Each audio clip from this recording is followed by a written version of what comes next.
Deep beneath the sunlit hills of ancient Athens, thousands of workers crawled through tunnels so narrow they could barely turn their bodies.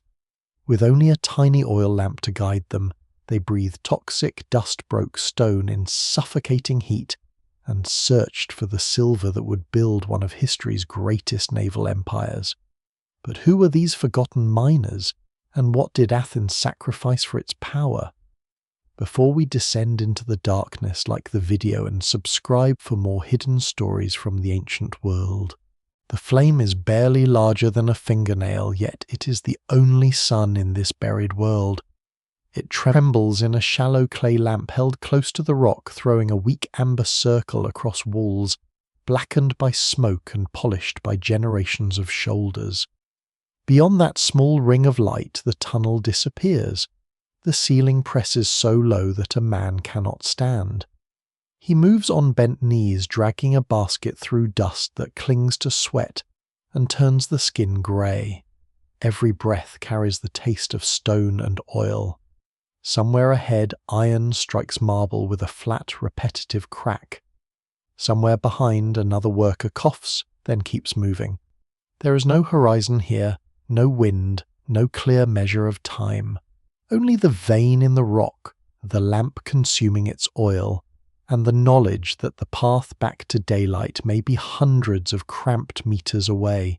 This is Laurion, the ancient mining district of southeastern Attica, and beneath its dry hills lies one of the most important hidden landscapes in the ancient Mediterranean. Above ground, the land seems austere, low ridges, pale limestone, thorny shrubs, summer heat, and the hard blue brightness of the Aegean not far away. Below ground, the hills are hollowed by shafts, galleries, chambers, and narrow passages cut in pursuit of lead ore, carrying traces of silver. Over centuries, thousands of people work here, many of them enslaved, many of them almost entirely absent from the written record. Their labor helps transform Athens from a regional city into a naval power, an imperial capital, and a place later celebrated for democracy, philosophy, drama, and art. Yet the metal supporting that brilliance begins in darkness so complete that a dropped lamp can erase the world. The descent starts at the mouth of a shaft where daylight narrows into a white disk overhead. Ropes creak, baskets scrape against stone. Dust rises from men climbing down by footholds cut into the sides, or from ladders whose exact form scholars still debate because wood rarely survives. Lower down, sound changes. The walls absorb it, distort it, and send it back from unseen corners. A tool dropped in one gallery may seem close, even when it is not. The mine is not a single cavern, but a complicated human-made system following the geology wherever the ore runs. Some tunnels are broad enough for workers to crouch and swing tools.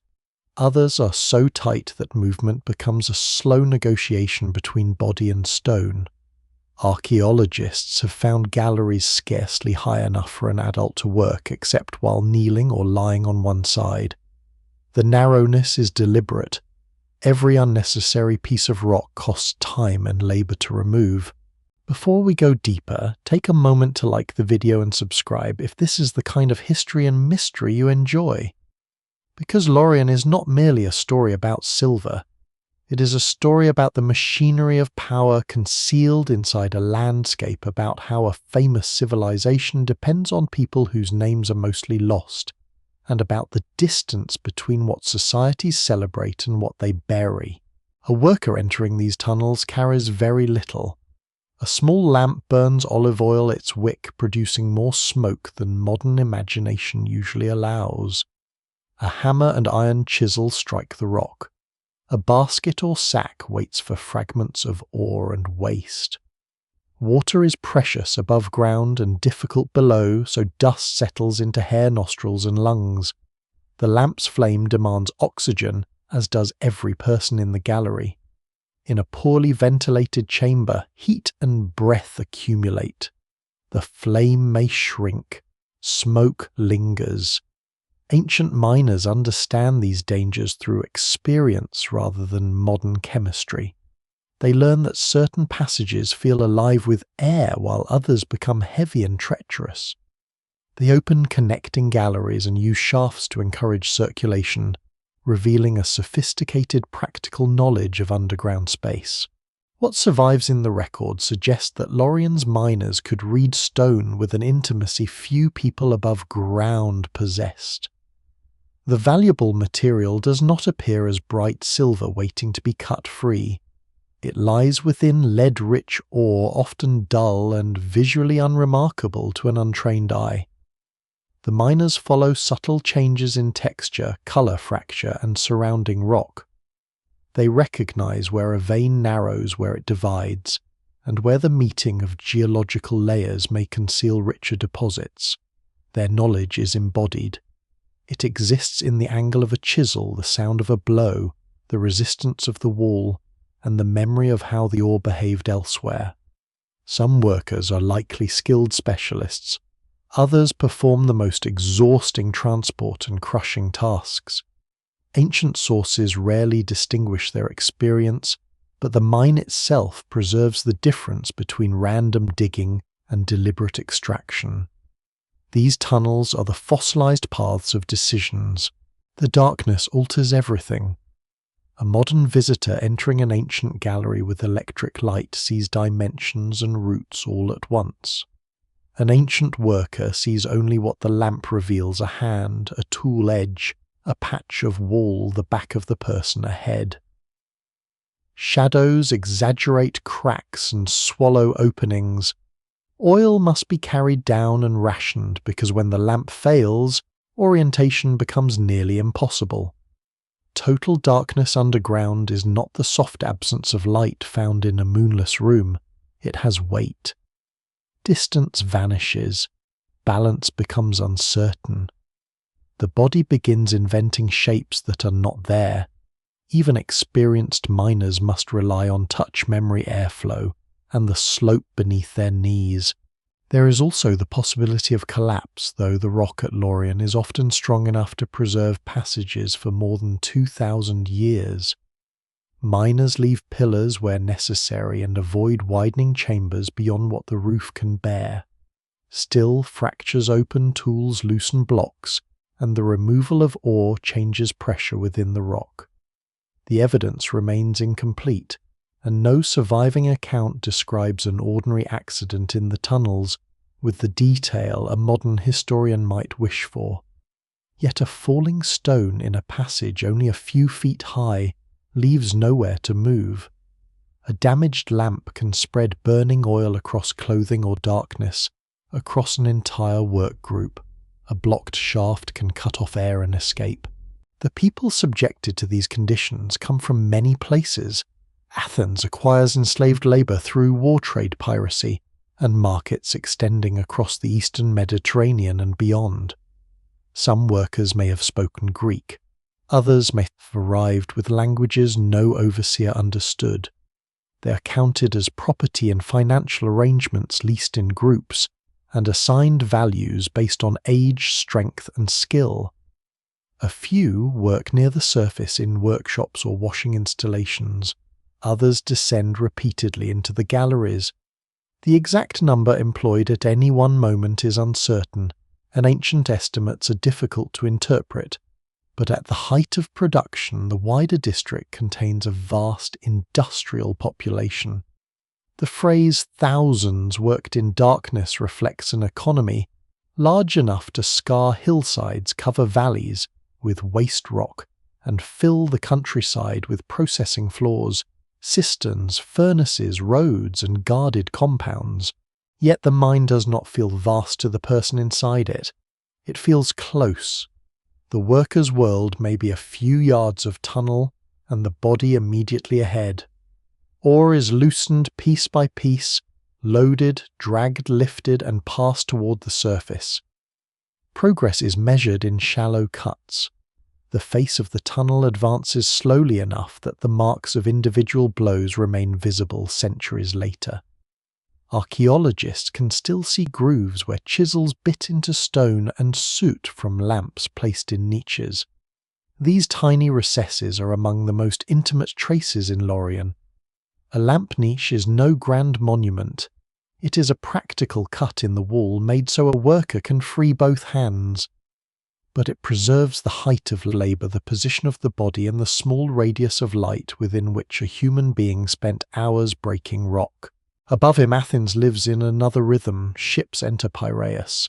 Citizens gather in public spaces. Potters fire kilns. Builders raise temples. Politicians argue about war and tribute. Silver coins pass from hand to hand, stamped with the owl of Athena, clean and bright after the long violence of extraction and refining. The distance between coin and mine is easy to forget because finished metal hides its origin. It carries no dust, no cough, no memory of the person who hauled the ore. This is part of silver's power. It can be melted, purified, weighed, stamped, and made abstract. Human suffering becomes revenue. Darkness becomes a fleet. Stone becomes political choice. For now, however, the city remains far away. The lamp burns lower. A worker shifts his weight in the tunnel, raises the hammer and strikes again. The sound travels into the hill, one blow among millions, and the hidden world of Lorien extends beyond the reach of his flame. To understand how such a place came to exist and why this barren corner of Attica could shape the fate of the Greek world, the story must move deeper than the tunnels themselves into the ancient geology that placed silver inside these hills, long before any city rose above them. Long before anyone carried a lamp beneath Lorien, the hills were already preparing their secret. The silver did not arrive as a shining river of metal, nor did it collect in obvious chambers waiting to be discovered. It formed through a sequence of geological events so slow that entire species appeared and vanished while the rock changed grain by grain. Beneath southeastern Attica, layers of marble schist and other metamorphic stone were folded, fractured, heated, and invaded by mineral-rich fluids. Those fluids moved through weaknesses in the crust, cooling as they travelled, and leaving behind deposits of lead, zinc, iron, and small but valuable quantities of silver. The most important ore at Lorien is galena, a heavy dark grey mineral composed mainly of lead sulfide. Freshly broken, it can flash with a metallic lustre, but in the dim light of a mine it may look more like dull stone than treasure. The silver is usually present only in minor concentrations within this lead-bearing material. That makes Lorien's wealth easy to misunderstand. The miners are not cutting pure silver from the walls. They are extracting enormous quantities of rock so that a much smaller amount of precious metal can eventually be separated through crushing, washing, smelting, and refining. This geological arrangement explains both the riches of the district and the scale of labour required to obtain them. A rich pocket can reward weeks of excavation, while a poor one can consume effort and oil for almost nothing. Ancient miners therefore need more than strength. They must recognise where ore-bearing formations are likely to occur, especially along the contacts between different kinds of rock. In Lorien, valuable deposits often appear where layers of marble meet schist, creating zones through which mineralizing fluids once passed. These contact points become underground maps. By following them, miners can pursue ore bodies that twist thin, disappear, and reappear within the hills. The landscape above gives few dramatic clues. Lorien lies near the southeastern tip of Attica, a region of dry ridges and shallow valleys, exposed to fierce summer sun. Rain is limited and seasonal. Soil is thin. Vegetation clings low to the ground. From certain heights, the sea appears close enough to promise relief, yet the mining interior feels severe and stony. This contrast matters. The same aridity that makes farming difficult preserves traces of ancient industry unusually well. Waste heaps washing floors, cisterns, foundations, and mine entrances remain visible across the countryside, turning the whole district into an archaeological landscape rather than a single site. The ore bodies themselves occur at different depths. Some deposits lie close enough to the surface to be reached by shallow pits or trenches. Others require vertical shafts descending through barren rock before meeting productive layers. As mining expands, workers exploit several major mineralized horizons, sometimes described as contacts or layers one beneath another. Reaching the deeper deposits demands greater organization. Shafts must be sunk accurately. Galleries must be aligned. Waste must be lifted out. Air and access become harder to maintain. The geometry of the mine gradually reflects the hidden geometry of the geology. One surprising feature of Lorien is how thoroughly ancient workers explored that underground structure. They did not simply open a few large cavities, they created networks extending through multiple levels, often cutting passages just wide enough for the task. Modern surveys reveal a landscape honeycombed by thousands of shafts and entrances, though exact totals vary because some remain blocked, buried, or unmapped. Scholars still debate the full chronology of many workings, since later miners sometimes reopened or enlarged earlier tunnels. What is clear is that generations of labourers learned the shape of the ore through accumulated experience. This knowledge likely passed from worker to worker, rather than through written geological theory. A miner notices that galena appears near a pale band of marble. Another remembers where a similar band produced well. An overseer records output from a particular shaft. A specialist listens to the sound of the hammer or examines fragments under daylight. Over time, practical observations become a system. It is not modern geology, but it is far from blind digging. The mine preserves repeated decisions that show careful attention to structure, mineral color density, and fracture. The silver content is never the only concern. Lead is the dominant metal, and it is useful in its own right. Ancient societies used lead for weights, clamps, pipes, seals, vessels, projectiles, and countless small objects. Yet at Lorien lead's greatest value often lies in its relationship with silver. Through a process later performed above ground, workers melt the ore and separate silver from lead, by cupellation oxidizing the lead so that the precious metal remains. The final silver may represent only a tiny fraction of the original mass removed from the earth. That imbalance shapes the entire district. For every gleaming coin, there are baskets of broken stone, mounds of discarded waste furnaces consuming fuel, and water systems designed to wash crushed ore in a dry country. The wealth of Lorien depends not merely on finding silver, but on managing everything that is not silver. Stone must be sorted, water must be trapped and reused, timber and charcoal must be brought in. Roads must connect mines to workshops and ports. Geology creates the possibility, but organization turns it into power. There is an irony beneath these hills. Silver is prized because it appears pure, durable, and almost untouched by decay. Its source is the opposite: mixed minerals, dirty labor, toxic lead smoke, and vast quantities of unwanted rock. The finished metal conceals the complexity of its birth. A coin seems simple only because thousands of difficult steps have disappeared from view. Even the emptiest-looking ridge may conceal a history of heat, pressure, and mineral movement written far below the reach of sunlight. By the time Athens begins to understand the full potential of Lorien, the land has already been read by generations of miners. Old workings mark the surface. Shallow veins have been tested. Productive zones are known. Yet the deepest and most consequential discoveries still lie ahead. Beneath familiar ridges, richer deposits wait where the ancient rock layers meet, and when those deposits are finally opened on a larger scale, they will alter not only the mine, but the balance of power across the Aegean. The richer deposits may still lie hidden, but Lorien is not an untouched landscape waiting for classical Athens to awaken it.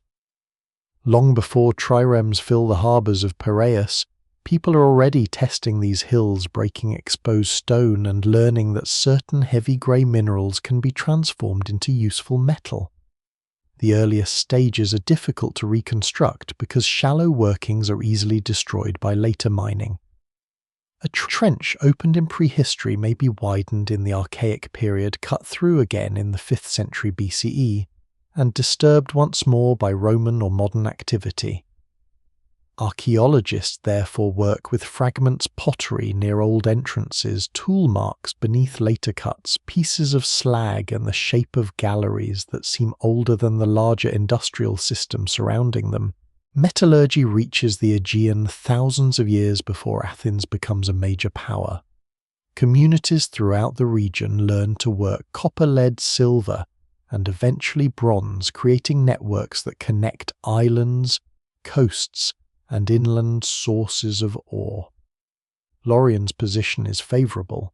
It lies close to the sea within reach of communities around Attica and the Cyclades, where demand for metal grows alongside tradecraft production and social competition. Silver has a practical role, but it also carries symbolic weight. It can be shaped into ornaments, vessels, and offerings. It does not corrode as quickly as many other metals, and its brightness makes it suitable for displaying wealth in a world where status must often be seen to be believed. The first miners likely begin where the geology makes their work easiest. Weathered ore appears near the surface. Natural fractures expose mineralized rock. Small pits and trenches follow promising bands without the need for deep shafts or complicated ventilation. Fire may sometimes be used to weaken stone, though the importance of fire setting at Lorien remains debated, because later tool marks dominate many surviving workings. More commonly, miners rely on stone hammers, and as metal tools improve iron picks and chisels. Progress is slow, but the scale of demand is still limited. A small community does not require the industrial landscape that will later spread across the district. Lead may initially attract as much attention as silver. It melts at a relatively low temperature and is easy to cast, making it useful even for societies without highly advanced furnaces. But extracting silver from lead ore requires greater control. The ore must be smelted, producing metallic lead that contains silver and then refined through cupellation. During this process, the lead is exposed to heat and air until it oxidizes, leaving the silver behind. The technique is ancient, but performing it efficiently demands knowledge-fuel-suitable installations and workers who understand the behavior of molten metal. Every improvement increases the value of deposits that earlier miners may have considered too poor to exploit. By the late Bronze Age, Attica participates in a world of palaces, ships, craftsmen, and long-distance exchange. Mycenaean centres require metal for weapons, tools, vessels, and elite display. Lorien almost certainly contributes to this economy, although scholars still debate the exact scale of production and how directly the mines are controlled by powerful centres.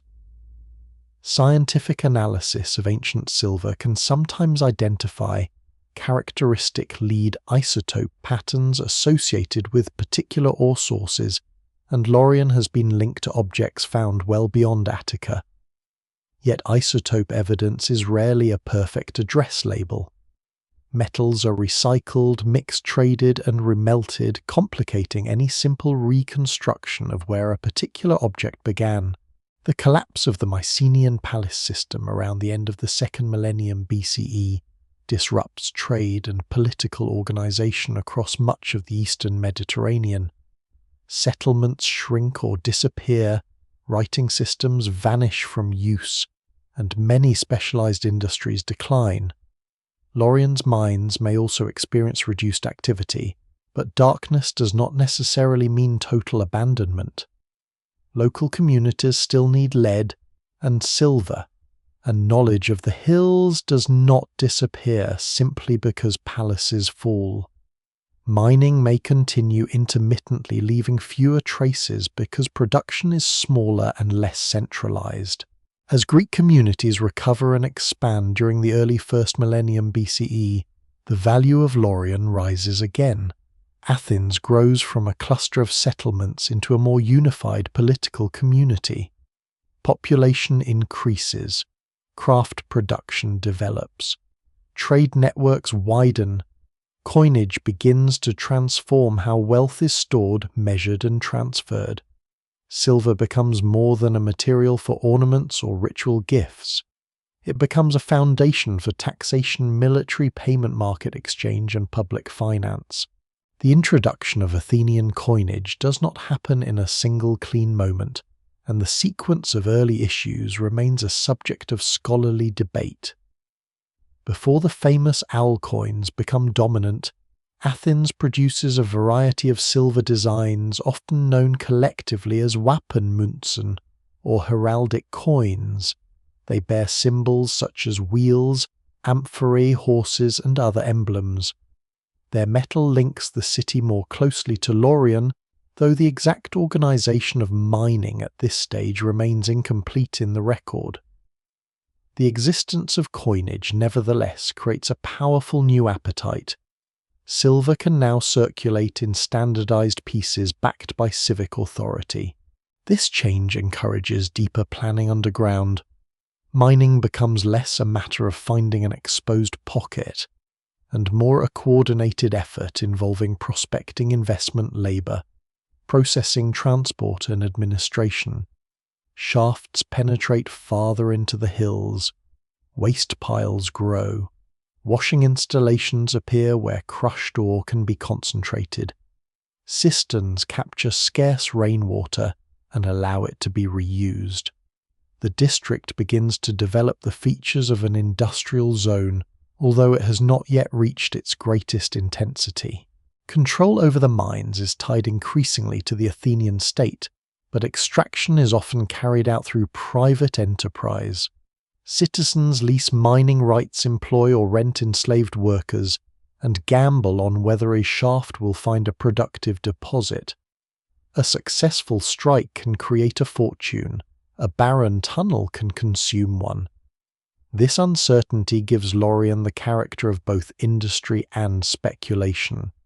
Wealth is hidden, unevenly distributed, and expensive to reach. By the 6th century BCE, Athens is already becoming richer and more ambitious, but its future is not secure. Rival aristocratic families compete for influence. Tyrants rise and fall. Political reforms redefine citizenship and power. Across the Aegean, stronger states and expanding empires place new pressure on Greek communities. Laurion supplies silver during this transformation, yet its most decisive contribution is still buried below layers earlier miners have only partly understood. The old workings have taught Athens where to look. The growing city has created the organization needed to look deeper. Soon, a discovery in those familiar hills will turn patient extraction into a historical turning point. The discovery does not announce itself with a flash of metal. It begins with men cutting through familiar rock near Maronea, in the Laurion district, where older workings have already taught generations of miners how deceptive the hills can be. A vein may narrow to nothing after days of labour, then return farther along a contact between marble and schist. A shaft may descend through barren stone before opening onto ore rich enough to justify everything spent reaching it. Around 483 or 482 BCE, one such effort reaches a deposit unusually productive by the standards of the time. The exact circumstances are lost. No miner's name survives, no record describes the first basket lifted from the new workings, and scholars still debate details of the chronology. What is clear is that the strike produces a sudden and substantial increase in public revenue. Athens has known Laurion silver for centuries, but this is different. The city now receives a windfall large enough to create a political problem. What should be done with it? In many Greek communities, unexpected public income might be distributed among citizens, turning buried ore into immediate private gain. it would also vanish quickly. The silver would pass into markets, debts, household purchases and personal savings, leaving no single structure behind. At precisely this moment, however, Athens faces a future in which ships may matter more than coins held in individual hands. Themistocles recognizes the opportunity. He's not alone in understanding the value of sea power, but he pushes the argument with unusual force. Athens is already involved in conflict with the nearby island of Aegina, whose fleet threatens Athenian interests in the Saronic Gulf. This rivalry provides a practical reason to build warships without requiring every citizen to accept that a much larger Persian invasion is imminent. According to later tradition, Themistocles persuades the Athenians not to divide the mining revenue, but to invest it in a fleet commonly said to number around 200 triremes. Ancient accounts simplify political struggles, and the evidence does not preserve every stage of the decision, yet the broad connection between Laurion's new silver and Athens's naval expansion is strong. A trireme is a machine made from timber rope, bronze linen, pitch, skill food, and human coordination. Trees must be felled, shipwright shape keels and ribs, bronze fittings are cast, and oars are produced in large numbers. Harbours need facilities. Crews must be assembled and trained. A single warship depends on roughly 200 men when rowers, sailors, officers and marines are counted together. A fleet of this size therefore demands the labour of tens of thousands, along with an administrative system capable of maintaining vessels that deteriorate rapidly when neglected. The new policy changes Athens socially as well as militarily. Hoplite warfare traditionally gives political weight to citizens wealthy enough to equip themselves with armour and shield. Triremes depend instead on large numbers of poorer citizens who possess little property but can row. Their bodies become essential to the survival of the city. This does not instantly create full political equality, and it does nothing to liberate the enslaved miners whose labour provides the silver. Still, naval service strengthens the importance of the lower citizen classes. Broader citizen participation develops partly through wealth, extracted by people excluded from citizenship altogether. At Laurion, the political decision above ground produces pressure below it. A rich discovery encourages new leases, more prospecting, and a rush to exploit deposits before rivals do. Mine owners and contractors invest in shafts that may connect with known ore-bearing layers. Enslaved labourers are purchased or rented in greater numbers. Workshops expand. Roads carry heavier traffic. Washing installations process crushed material, while cisterns become crucial points where water cannot be wasted. The mine is no longer simply supplying silver to a growing city.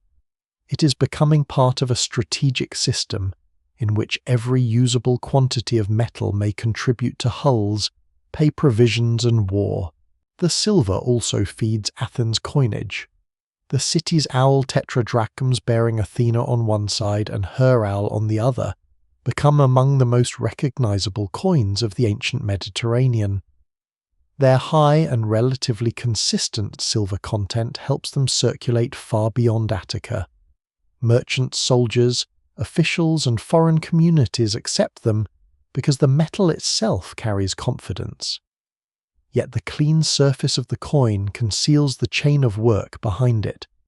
The miner following galena underground, the carrier dragging baskets to a shaft, the crusher reducing ore to fragments, the washer separating heavier particles, the smelter breathing furnace smoke, and the refiner exposing lead to heat until silver remains. No single explanation fully accounts for Athens' rise. Laurion does not replace strategy, geography, political organization, trained crews, or the mistakes of enemies.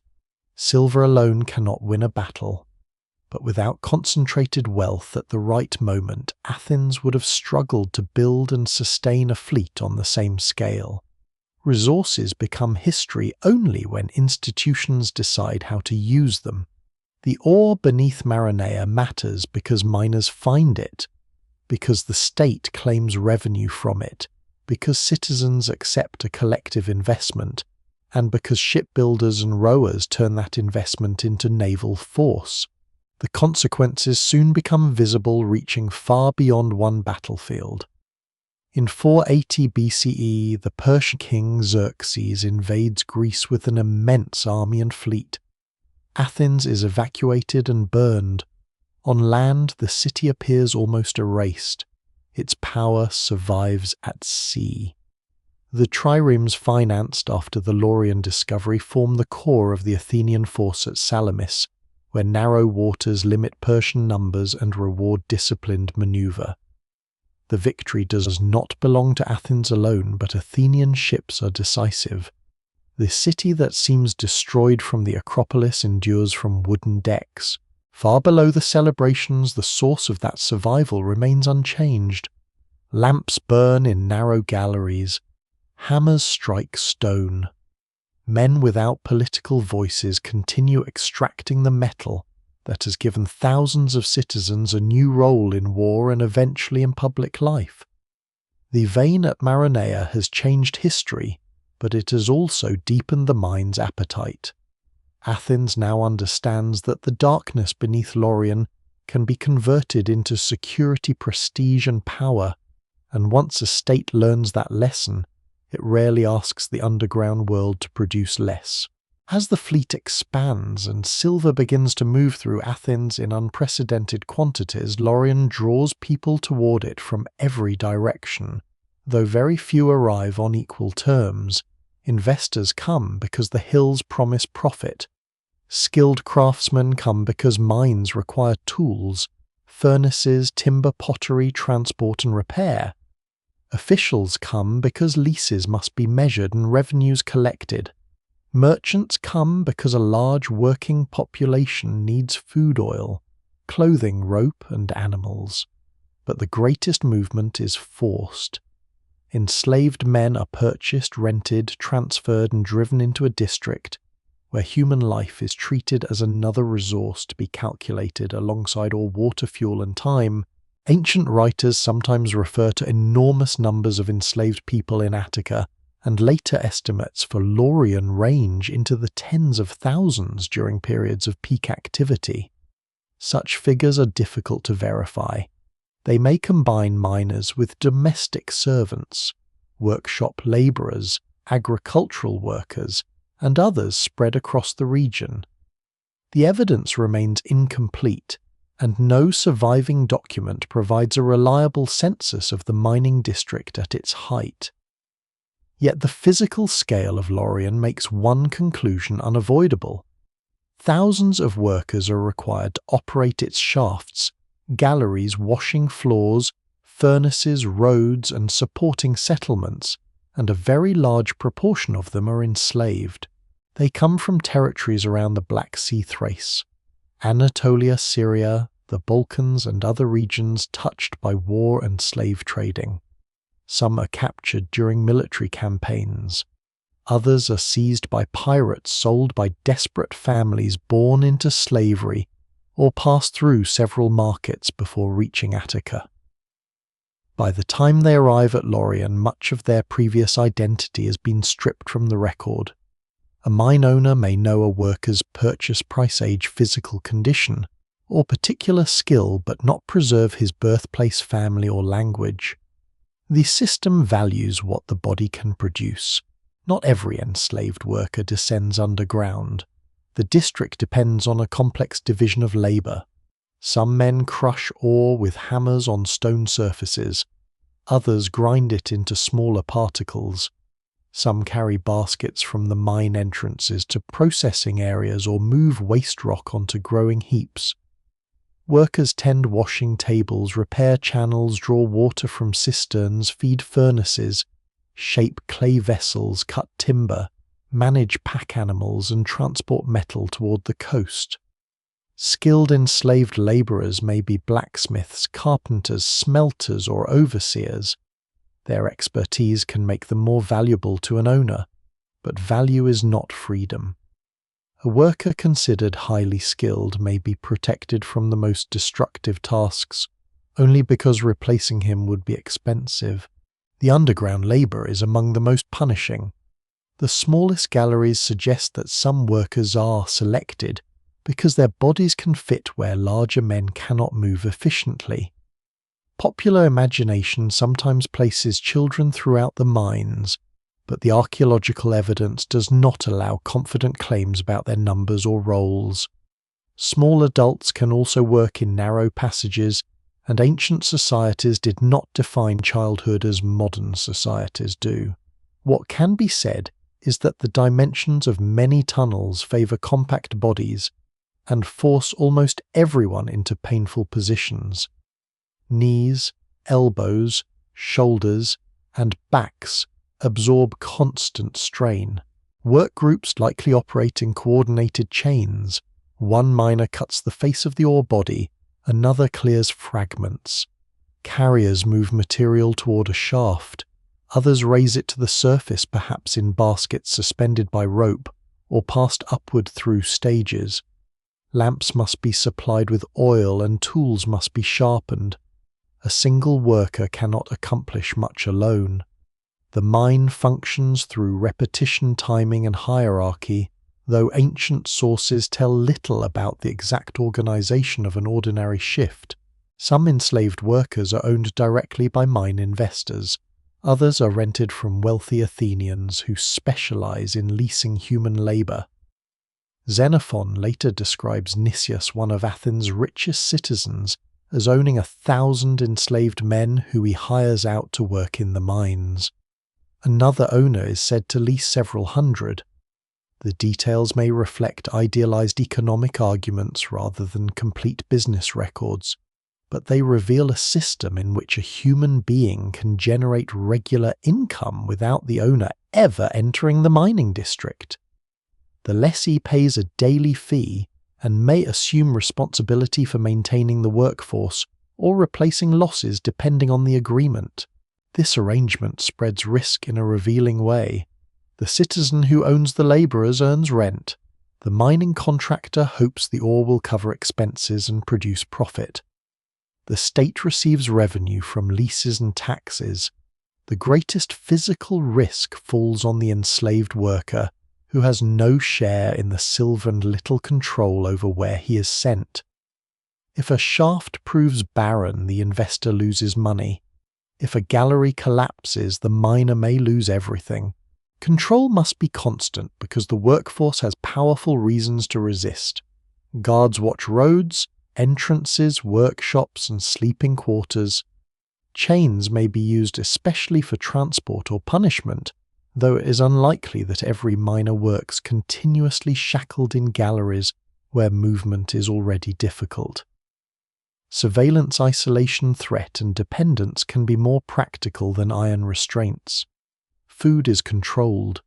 Movement is limited.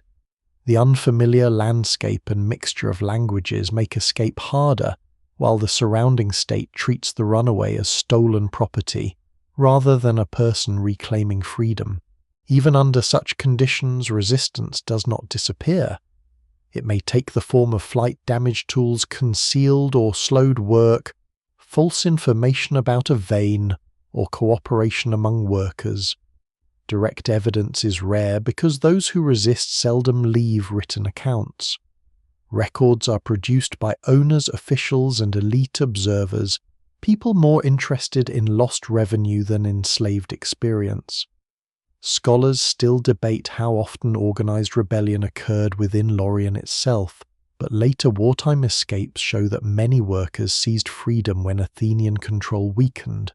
The human population around the mines also creates a harsh temporary society. Men sleep in barracks, workshops, makeshift shelters, or compounds near the shafts.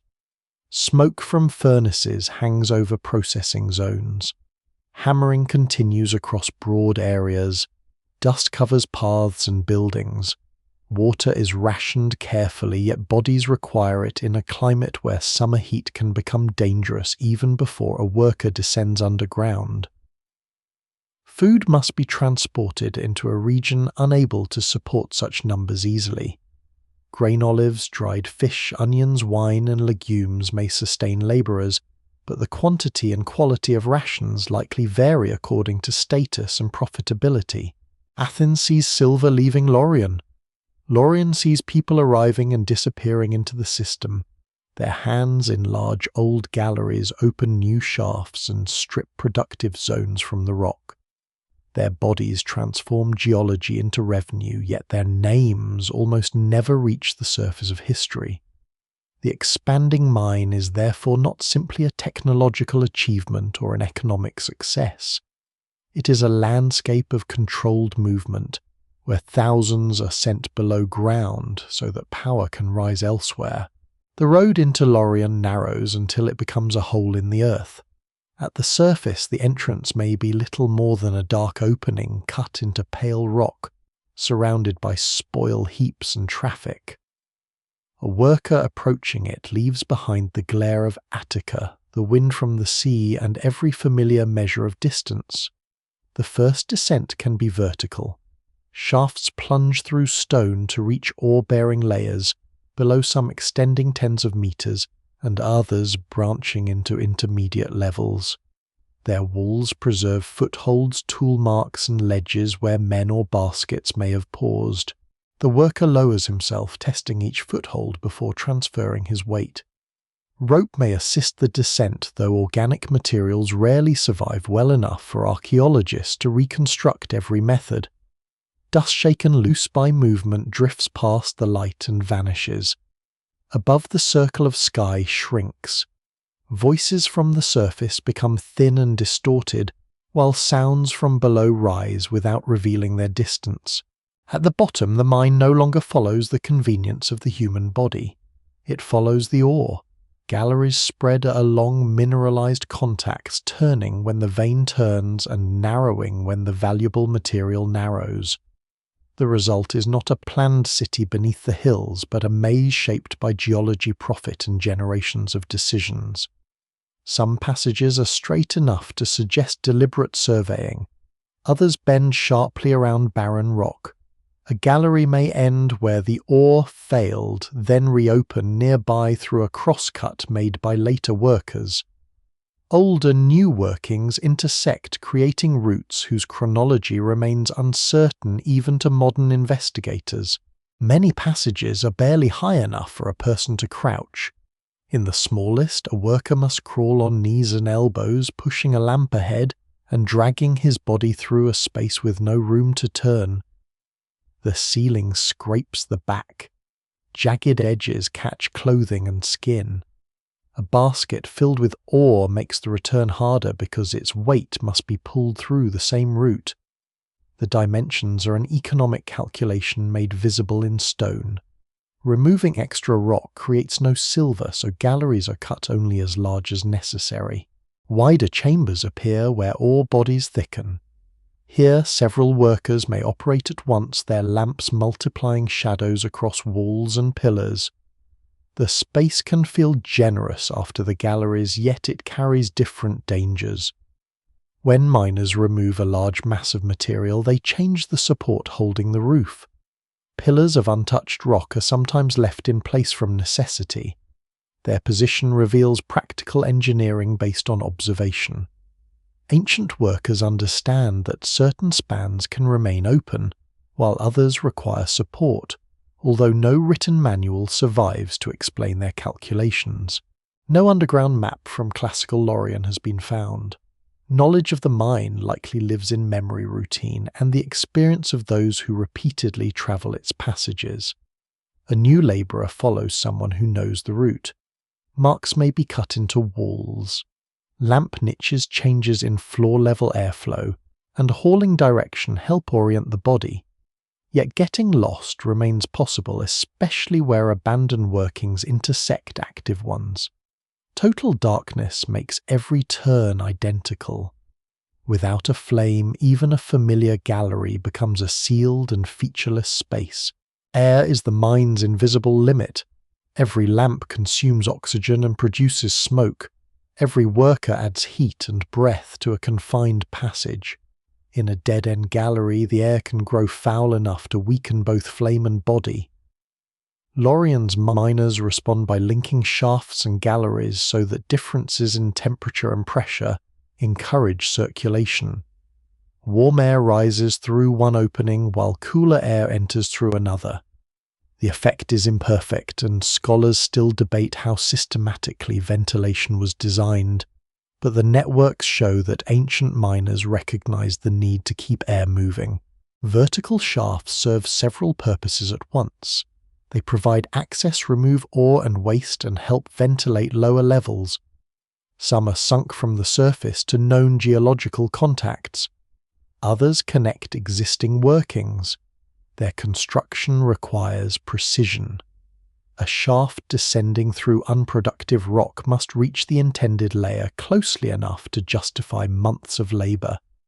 Surveying methods are not fully known, but the repeated success of ancient miners suggests careful measurement above ground and an experienced understanding of the hills below. Water presents the opposite problem. Lorien is dry at the surface, yet groundwater can collect in deeper workings or enter through fractures after rain. A flooded passage stops production and can trap workers. Drainage channels and sloping floors help guide water toward lower points where it can be removed. The surviving evidence differs from mine to mine, and no single system explains every working. What survives in the record suggests adaptation rather than one universal design. Miners solve each geological problem as it appears. The floor is rarely level, it rises, drops, and tilts with the ore body. Loose fragments shift under knees and feet. In steep passages, workers may carve steps or brace themselves against both walls. Movement slows when traffic meets in opposite directions. Men carrying lamps, tools, empty baskets, and ore must pass in spaces sometimes too narrow for two bodies. This requires an order of movement, perhaps controlled by overseers or established through habit. A delay near the shaft can spread backward through the galleries, leaving workers waiting in heat and smoke. The mine also preserves silence in unexpected ways. Hammering can be deafening at the working face, but between groups there may be long stretches where only breathing, scraping, and the movement of air remain. The rock isolates workers from the world above and often from one another. A person injured beyond the reach of shouting may be only a short distance away, yet separated by bends that swallow sound. By the time a worker reaches the active face, the descent has already demanded strength, balance, memory, and trust in a system he did not choose. He has passed from daylight into a geometry created by mineral veins and human need. Behind him lies the shaft, then the surface, then Athens. Ahead lies only the wall illuminated by a lamp set into stone. The gallery ends where the labour begins, and the next advance into the hill will be measured not in grand distances but in the depth of each iron bite.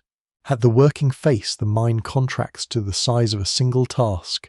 The wider system of shafts, galleries, washing floors, ships and silver revenues disappears behind the worker. In front of him is a wall of stone illuminated by a clay lamp fixed inside a shallow niche. The flame leans whenever air moves through the passage, briefly sharpening the glitter of mineral grains, before smoke dulls the view again. He raises a hammer in the limited space available and brings it down against an iron chisel. The blow travels through his wrist, elbow, and shoulder. A small fragment breaks free. Then the same motion begins again. Ancient mining at Lorien depends on simple tools used with extraordinary persistence. Iron hammers, picks, wedges, and chisels allow workers to attack rock that would defeat softer materials, but iron is expensive, vulnerable to wear, and constantly in need of maintenance. A chisel edge blunts quickly when driven into marble or hard surrounding stone. tools must be carried back to surface workshops, reheated in a forge reshaped by smiths, and returned underground. The blacksmith therefore belongs to the same production chain as the miner, though he may never enter the deepest galleries. Without sharpened tools, the entire operation slows. The surviving marks show that miners work systematically rather than striking randomly. They cut grooves around a section of rock, exploit natural fractures, and remove pieces in controlled stages. In some places, narrow channels are carved to isolate a block before it is broken free. The angle of the marks reveals awkward working positions. A miner may swing from the side while kneeling or hammer upward while lying partly on his back. The tunnel restricts the force of each blow, so progress depends less on dramatic strength than on repetition and accuracy. A skilled worker learns to read the rock through sound. A solid strike produces one response, a fractured area another. The chisel may vibrate differently when it reaches a change in mineral composition. Fresh surfaces reveal colors and textures hidden beneath dust and oxidation. Galena is dense and heavy, often dark grey with a metallic sheen when newly broken. Other minerals can resemble it in poor light. Mistaking waste for ore wastes labour above ground, while discarding rich material loses silver. The first stage of sorting therefore begins at the wall itself. Scholars still debate how specialised this underground judgment becomes, and whether particular miners are assigned primarily to prospecting. The geometry of the working suggests that at least some labourers possess considerable geological experience. They recognise where a promising contact continues behind barren stone, and where further excavation is unlikely to repay the effort. Their knowledge may be more valuable than their owners admit. A person legally treated as property can still hold expertise upon which the investor depends. Light determines how that expertise can be used. The standard lamp is a small ceramic vessel filled with olive oil with a wick extending from a nozzle. It is cheap, portable, and familiar across the ancient Mediterranean. Underground, however, its limitations become severe. The flame gives little light beyond the immediate working area. Smoke stains the ceiling and irritates the eyes.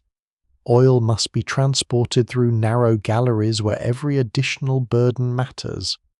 A miner may carry the lamp in one hand while moving, then place it in a wall niche when both hands are needed.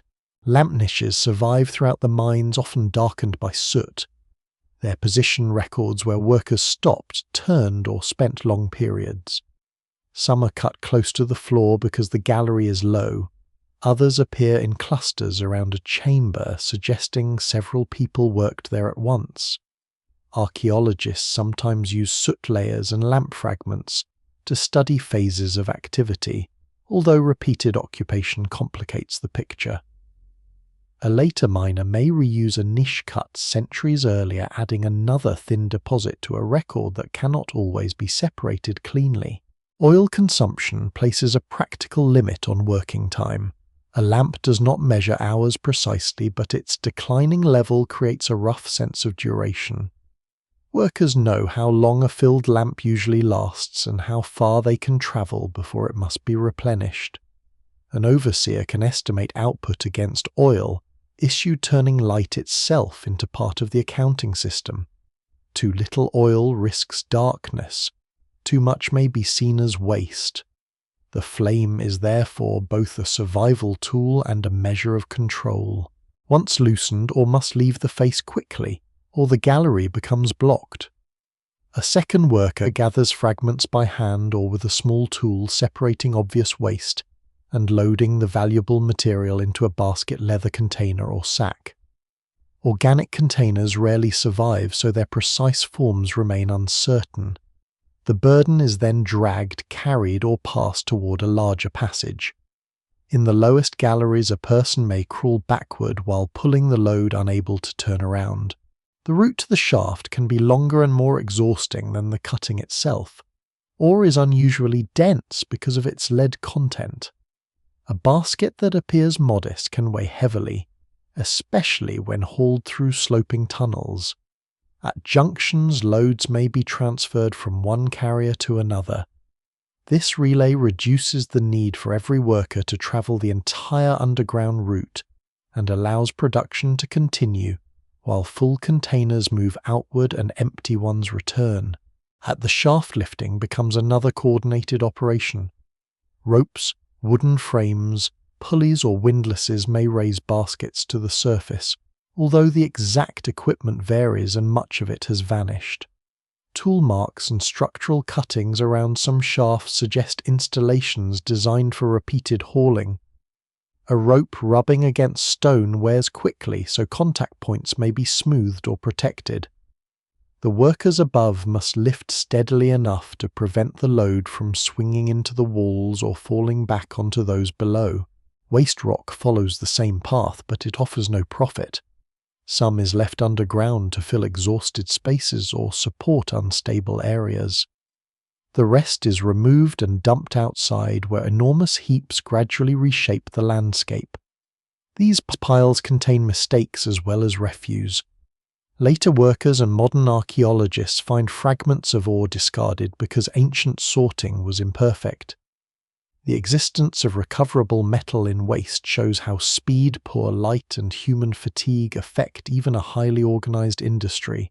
Each fragment reaching daylight represents a chain of labor extending from the chisel point to the shaft mouth. One worker breaks it, another gathers it, another carries it, and another raises it. Tools must be sharpened, lamps filled, baskets repaired, and routes kept clear. No single action produces silver, yet the absence of anyone can stop the rest. The mine advances through coordination measured in inches. When the lamp smoke thickens and the chisel edge begins to flatten, the worker pauses only long enough to adjust his position. The wall before him has changed slightly. A narrow cut marks where the gallery will continue. Behind him, the first heavy baskets are already moving toward the surface, carrying stone that still looks nothing like wealth. Before silver can emerge, the darkness must be broken into pieces small enough to carry away. The baskets emerge into daylight, but the damage done below does not remain underground. It travels upward inside the workers' bodies. Dust settles in their lungs. Smoke burns, their eyes' lead enters through breath and skin, and strain accumulates in joints that never recover fully between shifts. Lorien's silver carries a human cost long before the ore reaches a furnace. The mine does not usually kill with a single dramatic event. More often, it wears people down slowly through heat confinement, exhaustion, injury, and repeated exposure to substances ancient workers cannot see and do not understand. The first danger is the air itself. At the active face, every hammer blow releases fine particles from the rock. Larger fragments fall quickly, but the smallest remain suspended, especially where ventilation is weak. A worker breathing hard in a narrow gallery draws that dust deep into the lungs. Marble dust, silica-bearing particles, soot from oil lamps, and mineral residues combine into an invisible haze. Modern medicine recognizes the long-term consequences of such exposure. Chronic inflammation, scarring, reduced lung capacity, and illnesses that can take years to become obvious. Ancient observers may notice that miners cough, weaken, and die young, but they lack the language to connect microscopic particles with damaged tissue. The cough heard in the tunnels is therefore not a minor discomfort. It may be the beginning of a decline from which there is no recovery. A worker whose breathing becomes too poor for underground labor may be moved to a surface task sold at a lower price, abandoned or worked until he can no longer contribute. The evidence remains incomplete because enslaved miners rarely receive individual burials or records detailed enough to trace their health. Their illnesses vanish into silence, leaving the mine's physical environment to suggest what daily exposure must have meant. Lead creates another threat more deceptive because its effects can appear unrelated. Galena contains the metal in abundance, and mining exposes workers to mineral dust before smelting concentrates the danger further. Lead can damage the nervous system, kidneys, blood, and digestive organs. It may cause weakness, pain, confusion, tremors, and changes in behavior. Smelters and refiners face the greatest exposure to fumes, but miners, crushers, washers, and anyone handling contaminated material also live within a landscape saturated by lead. Ancient societies use lead widely without understanding its full toxicity. They recognize some harmful effects in certain trades, yet no systematic protection exists. Cloth over the mouth may reduce larger particles, and workers may turn away from smoke when possible. But the concept of invisible cumulative poisoning lies beyond ancient science. A man can leave the workshop after a shift and appear unharmed, while the metal remains inside him. Silver is separated and purified. Lead stays in bodies, soil, ash, and waste. Heat intensifies every other danger. The deeper galleries are protected from the direct summer sun, but they are not cool in the comforting sense. Bodies, lamps, and poor airflow warm confined spaces. Sweat cannot evaporate efficiently where air barely moves. A worker crawling with a heavy load loses water quickly, yet drinking water must be carried into a region where every container adds weight and every drop has value. Dehydration brings headache, weakness, dizziness, and poor judgment. Underground, a moment of dizziness near a shaft or steep passage can be fatal. The body is also forced into positions for which it is not built. Hours spent kneeling in inflamed joints, crawling tears skin from knees and elbows, hammering in cramped angles strains shoulders and wrists. Carrying dense ore compresses the spine. A worker may begin young and strong, then develop permanent injuries after only a few years. Bones adapt to repeated stress, and skeletal remains from ancient labouring populations sometimes preserve signs of heavy physical activity, though connecting a particular pattern directly to Laurian mining remains difficult without secure context. Cuts are constant. Freshly broken rock has sharp edges. Iron tools slip. A chisel fragment can strike the face or eye. Wounds become contaminated by dust and dirty hands. Without antibiotics, even a small injury can develop into a serious infection. A worker who cannot grip a hammer or crawl efficiently becomes an economic problem for an owner who has invested in his body. Care may be provided when recovery seems profitable, but compassion is not built into the system. Larger accidents are less frequent but more immediate. A rope can snap while lifting ore. A basket can fall down a shaft. A foothold can break beneath a climber. A roof weakened by excavation can release a block heavy enough to crush anyone below it. Lamps can overturn, spilling burning oil onto skin or clothing. Water entering after heavy rain may flood lower passages faster than workers can escape. No single surviving catalogue records these deaths, and scholars still debate how dangerous Laurian was compared with other ancient mines. Yet the architecture leaves little room for error. In a tunnel where a person cannot stand, there is no quick step away from falling stone. Darkness itself becomes a psychological burden. Workers spend long periods without natural light, sometimes far enough below ground that the surface feels abstract.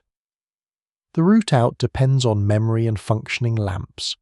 The knowledge that escape can be blocked by collapsed smoke water or an overseer creates a constant pressure that leaves no archaeological trace. Fear does not fossilize, but the environment makes it easy to imagine. The social structure magnifies every physical danger. A free worker can sometimes refuse a task, leave an employer, or demand better conditions, though poverty may limit those choices. an enslaved miner has far less control. He may be sent into an unstable gallery denied rest, or punished for failing to meet expected output. The threat of violence stands behind the work even when no blow is struck. Production targets turn fatigue into disobedience and injury into suspected laziness. Nutrition determines how well the body survives. Heavy labor requires calories, protein, water, and rest, but rations are an expense. Owners have an incentive to keep workers alive and productive, yet the cheapest acceptable level may still leave them chronically underfed. Grain, porridge, bread, olives, legumes, onions, diluted wine, and occasional fish can sustain life, but quality and quantity likely vary. A weakened worker breathes harder, heals more slowly, and becomes more vulnerable to disease. There is no reliable calculation for how many people die because of Lorien. Ancient sources count wealth more readily than bodies, and the mine's victims disappear into categories of property and labor. No single explanation fully accounts for individual deaths, and not every worker suffers the same fate. Some skilled men may survive for years, others may gain limited independence within the system. But the overall pattern is unmistakable. The silver economy transfers risk downward. Investors gamble money, officials risk political failure, and miners risk lungs, limbs, and life. By the time the ore reaches the surface, the metal has already begun separating the ancient world into those who benefit and those who pay. The silver will soon be washed clean, refined, weighed, and stamped. The bodies that produced it cannot be purified so easily. Dust remains in the chest, lead in the blood, pain in the joints, and darkness in the memory. The mine consumes people as steadily as it consumes lamp oil, yet the coins leaving Lorien bear only the owl of Athens, never the marks of those who could no longer climb back toward the light. At the surface, the ore is no longer hidden, but it is still far from becoming silver. What arrives from the shafts is a mixture of valuable mineral and useless stone, dense, dirty, and uneven in quality. The work below has merely separated it from the mountain. The far larger task now begins each day, breaking, sorting, washing, concentrating, smelting, and refining it, until a small amount of precious metal emerges from a mass many times greater. The first stage is reduction. Large fragments are carried to open working areas where labourers strike them with hammers, breaking them into smaller pieces on stone surfaces. Dust rises in clouds and settles on skin clothing and tools. Workers must examine each fragment as it breaks, looking for the heavy dark gleam of galena and discarding waste. Even experienced eyes make mistakes. Material thrown onto ancient spoil heaps still contains traces of recoverable metal evidence that speed, fatigue, and poor visibility shaped the process. The selected ore is crushed again, then ground until the valuable particles are small enough to be separated from lighter rock. Archaeologists have identified grinding installations, work floors, basins, channels, and large rectangular washing structures across the district. Together they reveal an industrial system adapted to one of Lorien's greatest limitations: water. The region is too dry to allow streams to run continuously through the workshops, so rainwater is collected in cisterns and reused with remarkable care. At a washing floor, crushed ore is mixed with water and moved across sloping surfaces. Because galena is much denser than the surrounding stone, the heavier particles settle, while lighter waste is carried away. The principle is simple, but the execution demands precision. Water must flow slowly enough to retain the valuable fraction, and strongly enough to remove unwanted material. Channels guide it into settling basins where suspended particles drop out before the water is returned to the system. These installations are among the clearest signs that Lorien is not a scattered collection of primitive holes. It is an organized industrial landscape. Workshops are positioned near mines, roads, and reservoirs. Cisterns are plastered to reduce leakage. Washing tables are shaped to control flow. Waste accumulates in distinct zones. The surviving remains suggest planning investment and specialized labor, although scholars still debate who designed particular installations and how directly owners supervised them. Once concentrated, the ore is ready for fire. Smelting transforms lead sulfide into metallic lead, but doing so requires high temperatures, fuel air, and careful control. Furnaces are fed with charcoal, which must be produced from timber brought into a region already under pressure from centuries of activity. Bellows or natural drafts force air through the fire. The ore is heated with materials that help separate metal from unwanted compounds, producing molten lead containing silver and a glassy waste known as slag. The furnace zone is hostile in a different way from the mine. Heat radiates from the walls, smoke and sulphurous gases hang in the air. Lead fumes settle on bodies and nearby soil. Workers stir, tap, carry, and pour materials that can burn or poison them, often without any protection beyond experience and caution. The evidence remains incomplete regarding exact furnace designs in every period, because installations are rebuilt and slag heaps are disturbed, but the scale of surviving waste shows that smelting occurred on an enormous level. The first metal produced is not yet the silver that Athens wants. It is lead enriched with a small quantity of silver. To separate the two, refiners use cupellation, a process based on lead's willingness to oxidize while silver resists. The lead-silver alloy is heated in a porous hearth under a strong flow of air. As the lead reacts with oxygen, it becomes litharge, a molten lead oxide, that can be drawn away or absorbed into the hearth material. Slowly the mass shrinks. What remains is a small button of relatively pure silver. This moment may appear almost magical to someone seeing it for the first time. A heavy mass of dark metal diminishes under flame until a bright surface remains. Yet there is nothing effortless about it. Temperature must be maintained within a useful range.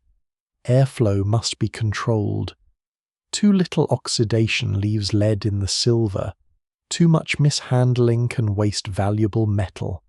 Skilled refiners judge the surface by color movement and reflection, working from knowledge built through repeated practice. The discarded lead oxide is not always truly discarded. Litharge can be reduced again to recover metallic lead, which still has commercial value. Lorien's industry therefore produces two important metals from the same ore, even though silver commands the greater political attention. Slag may also be reprocessed when techniques improve or prices rise. What one generation calls waste can become another generation's resource. Purified silver is then weighed, tested, and transferred under supervision. Some of it enters private trade, some becomes state revenue, some is sent toward mints where it will be melted again and struck into coins. At each stage, officials and owners confront the possibility of theft. A small piece of silver can represent weeks of labor, so access to refining areas and storage must be controlled. Workers can conceal ore metal droplets or richer concentrates, while overseers can falsify accounts. The system depends on measurement because trust is scarce. What survives in the record suggests that Lorien's true achievement lies not in any single invention, but in the integration of many demanding processes. Mining without washing wastes fuel. Washing without cisterns fails in a dry climate. Smelting without skilled refiners produces lead but little usable silver. Refining without secure transport invites loss. Every stage depends on the one before it, and every stage rests on labor that rarely appears in Athens' public monuments. By the time a finished piece of silver leaves Lorien, most of the original mountain has been left behind as rubble, mud, slag, smoke, and poison. The metal has passed through darkness, water, and fire. It looks clean only because the dirt has been displaced onto the landscape, and into the bodies of those who worked there. Soon that silver will be counted as profit, rent, tribute, and military power, and the men who own the labor will discover that the mine can generate fortunes without requiring them to lift a single basket themselves. The silver leaving the furnaces does not belong to the people who dug it, crushed it, washed it, or breathed its fumes. It enters a system of leases, contract, rents, and private fortunes, built upon the legal ownership of both land and human beings. Athens claims authority over the mineral wealth beneath Laurion, but the state does not operate every shaft directly. Instead, mining rights are leased to citizens who gamble that a particular tract will produce enough ore to repay the cost of access tools, workshops, transport, and labor. The arrangement allows public resources to feed private enterprise while guaranteeing the city a share of the income. A lease may cover an existing mine with known potential, a new prospect requiring expensive exploration, or the reopening of old workings abandoned by earlier operators. Inscriptions from Athens preserve names, payments, boundaries, and categories of mining property, offering a rare glimpse into an economy that otherwise survives mainly through its physical remains. These documents are formal and precise, but they record only the visible edge of a much larger world. A line naming a lessee may represent dozens of shafts, hundreds of workers, and years of risk hidden behind a single financial entry. The investor needs capital before any profit appears. He must pay for the lease purchase or rent enslaved laborers, acquire tools, maintain animals, secure fuel, and perhaps construct washing installations and cisterns. A productive mine can return extraordinary wealth, but many attempts fail. Ore bodies are irregular. A promising geological contact may narrow unexpectedly. A shaft may descend through meters of barren rock. Water collapse, war, or labor flight can destroy an investment. Laurion attracts men willing to accept uncertainty because the reward from one successful strike can outweigh several disappointments. Some citizens participate directly, visiting the district or supervising contractors. Others remain in Athens and treat the mine as an income-producing asset. Wealth makes distance possible.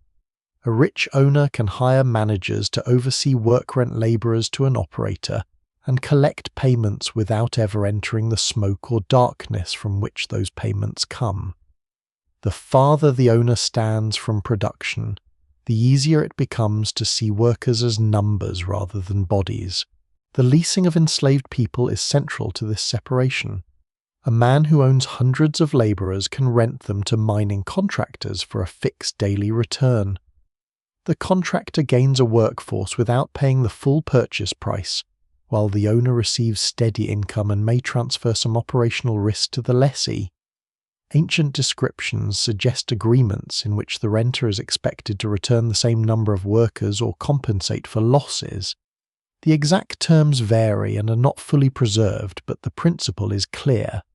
Human beings are treated as durable capital comparable in financial logic to land buildings or equipment. Nicias, remembered as a wealthy Athenian politician and general, becomes the most famous example.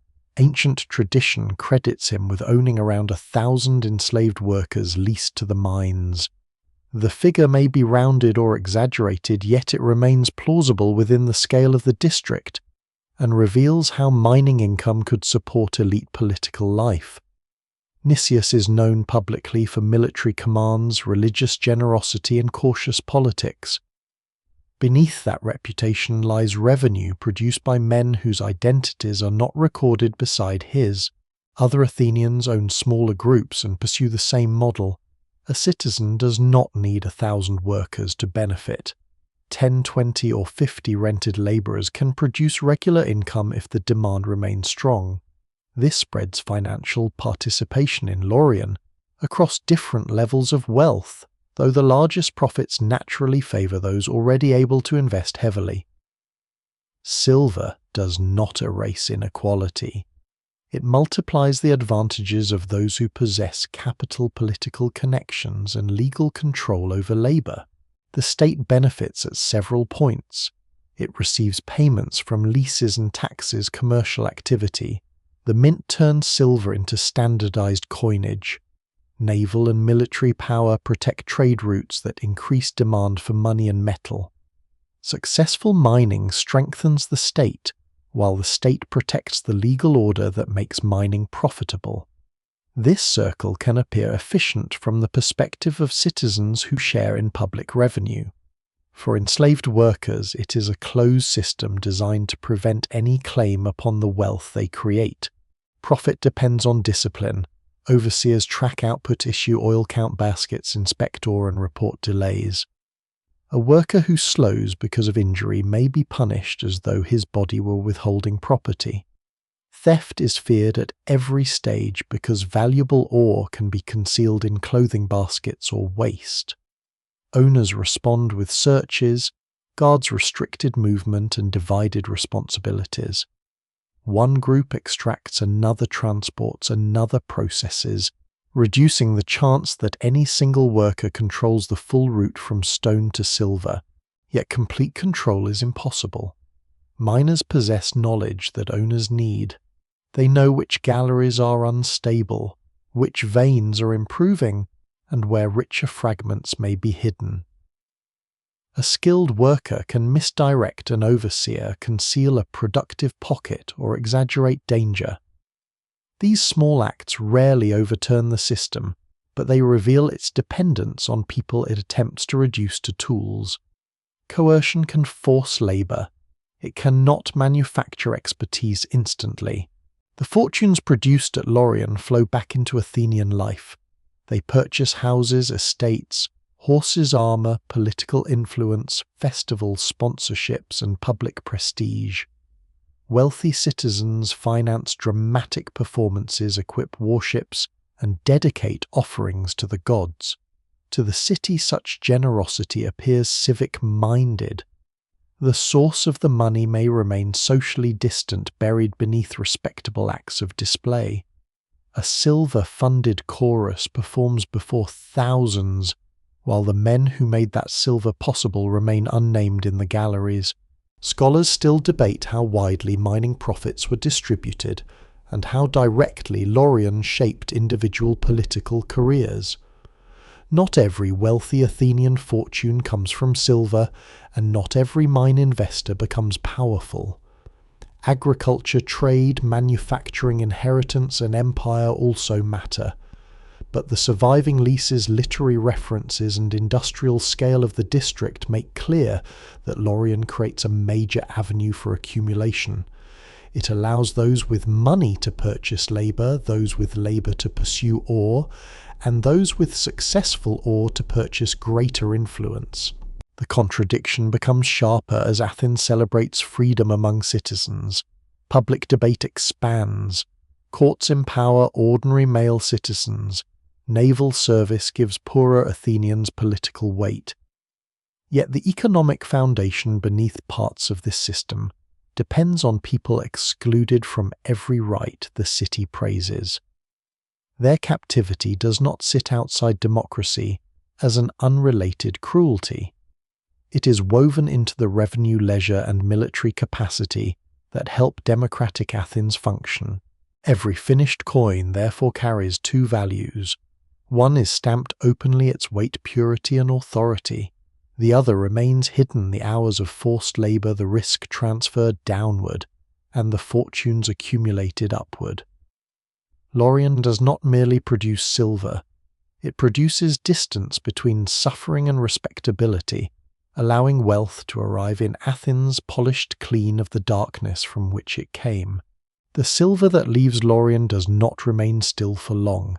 It moves toward the mint, the shipyards, the arsenals, and the pay tables of a city that has learned to convert metal into motion. Athens's fleet is not a monument that can be built once and admired. It is a living machine that must be repaired, crewed, provisioned, and replaced. Hulls rot, oars split, sails tear, bronze fittings loosen. Rowers must eat every day. Officers must be paid and harbours must be defended. The first great investment made from Lorien's windfall creates naval power, but sustaining that power requires a continuing flow of silver. At Piraeus, the connection becomes visible. Timber arrives from regions beyond Attica because local forests cannot supply every need. Shipwrights shape long planks and curved ribs with tools whose iron may itself have travelled across the Aegean. Ropes are twisted sails, woven hulls sealed with pitch, and hundreds of oars fitted to each trireme. The warship is narrow, light, and built for speed rather than comfort. Its strength lies less in heavy construction than in the synchronized effort of its crew. When nearly 200 men pull together, the vessel becomes a weapon capable of accelerating, turning, and driving its bronze ram into an enemy hull. Such coordination is expensive. Citizens serving as rowers cannot always provide for themselves while away from home, especially during long campaigns. Payment allows poorer men to serve and helps the state keep crews assembled. Silver, therefore, enters the fleet not merely as wood and equipment, but as time purchased from thousands of citizens. The mine supports the days they spend training, rowing, waiting, repairing, and fighting instead of earning elsewhere. The system reaches into almost every level of Athenian society. Wealthy citizens may be required to serve as triarchs, taking responsibility for equipping and maintaining individual ships. Skilled craftsmen find regular work in naval construction. Merchants supply grain, timber, linen, and pitch. Poorer citizens gain income and political importance through rowing. Foreign residents and, in some circumstances, enslaved people also serve in maritime roles. The fleet becomes a moving city carrying Athens' social order across the sea, while subtly reshaping that order at home. Victory at Salamis proves what concentrated naval force can accomplish, but the battle is not the end of the story. After the Persian invasions, Athens leads an alliance of Greek states commonly known as the Delian League.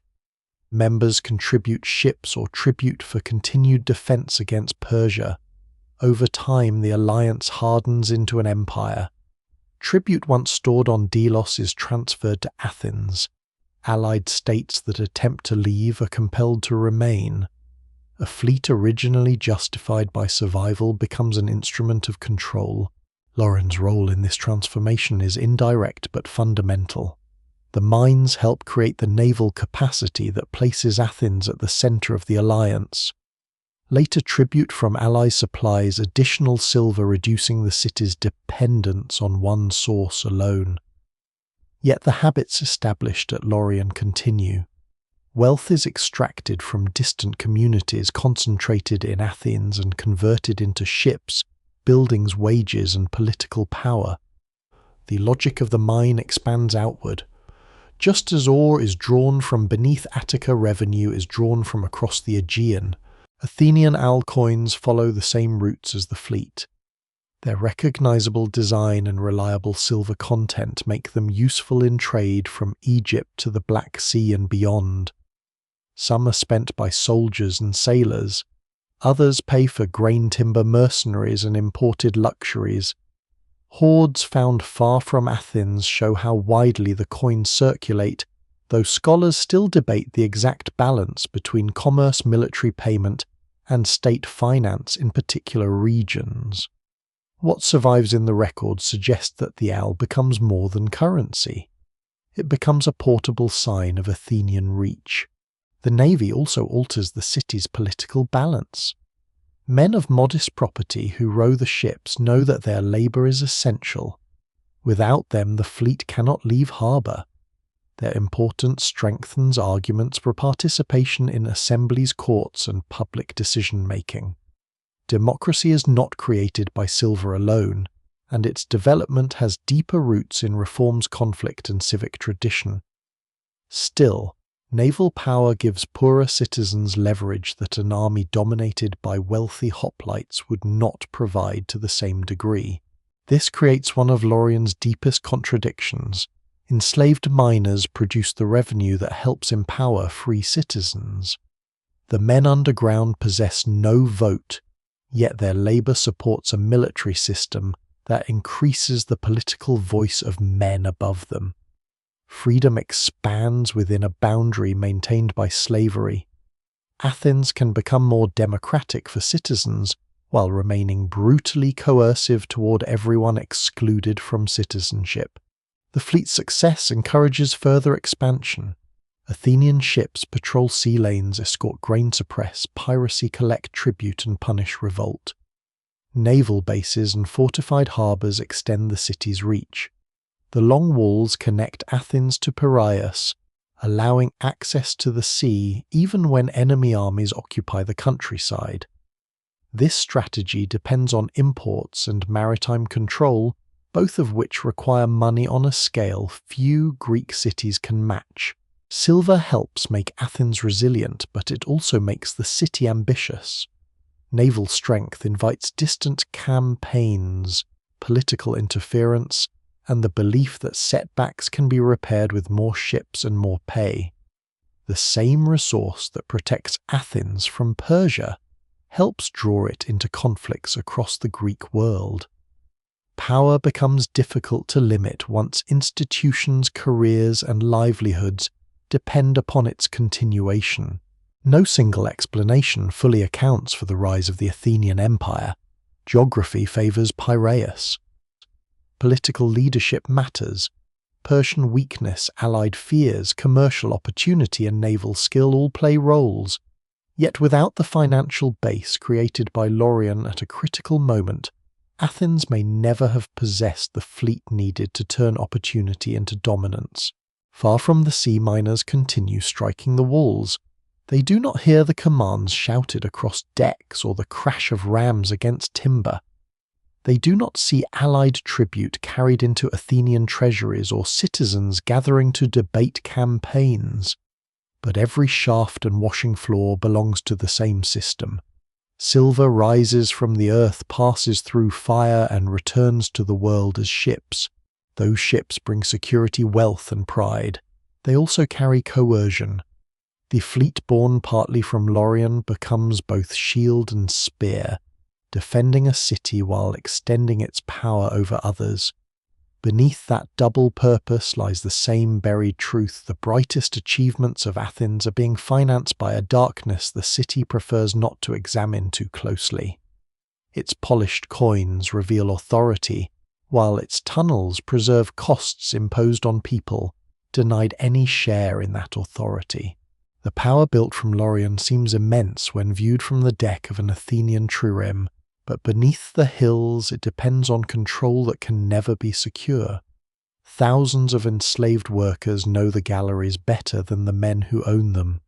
They know where shafts connect, which paths reach the surface, where tools are stored, and which guards become careless. The mining system functions because movement is watched, food is controlled, and punishment remains close at hand. Yet the greater the workforce becomes, the more effort is required to contain it. A mine filled with coerced labour is productive only while fear runs in one direction. Guards therefore belong to Laurion as surely as lamps and hammers do. They monitor entrances, roads, workshops, sleeping quarters, and the movement of supplies. They watch for stolen or damaged tools and men attempting to disappear into the countryside. Some labourers may be chained during transport or punishment, but continuous shackling underground would reduce efficiency in passages already too narrow for easy movement. Control is more often maintained through confinement, armed supervision, restricted rations, and the threat that anyone recaptured will suffer publicly enough to discourage others. Escape is difficult but never impossible. The district lies within reach of the sea-rugged hills and routes leading beyond Attica. A runaway who knows the land may hide among abandoned workings or travel at night. A foreign-born miner, however, may lack allies' money, food, and knowledge of the roads. Slave catchers and informants have financial incentives to return fugitives. Resistance, therefore, often remains small and concealed. A miner can blunt a tool, deliberately hide richer ore among waste, mislead an overseer about the direction of a vein, or slow his work without making the act obvious. These actions rarely leave direct archaeological traces and the evidence remains incomplete, but no coercive labour system operates without them. Silence in the written record reflects the priorities of owners more than the absence of resistance. The danger becomes visible when war disrupts the balance of power. During the Peloponnesian War, Athens faces repeated invasions of Attica by Spartan forces. For years, the city relies on its walls and fleet while enemy armies damage farms and settlements outside them. Laurion remains valuable, but its distance from the protected urban centre makes it vulnerable. Production requires roads, fuel, food guards, and confidence that shipments can move safely. War attacks all of these at once. The decisive shock comes in 413 BCE when Sparta establishes a permanent fortified position at Decelia in northern Attica. Rather than invading briefly and withdrawing, Spartan forces can now maintain pressure throughout the year. They threaten communications, raid the countryside, and force Athens to divert manpower toward defense. Ancient accounts report that more than 20,000 enslaved people escape from Attica during this period, many of them skilled workers. The number may be approximate, and scholars still debate how many came directly from Laurion, but the scale of flight is unmistakable. For the miners, the Spartan presence creates a rare opening. The network of surveillance weakens as guards and owners face military uncertainty. Roads that once led toward a recapture may now lead toward enemy lines where fugitives can be received. Sparta has every reason to welcome them, not from humanitarian concern, but because each escape damages Athenian production. A worker who crosses over deprives Athens of labour knowledge and investment at the same time. The loss is especially serious because skilled miners cannot be replaced as easily as untrained carriers. A man who understands the underground contacts, ventilation routes, and behaviour of ore bodies represents years of accumulated experience. His escape may halt work in a gallery even if other labourers remain. The owner loses not only property in the legal language of the time, but practical knowledge embedded in a human being. Fear now reverses direction.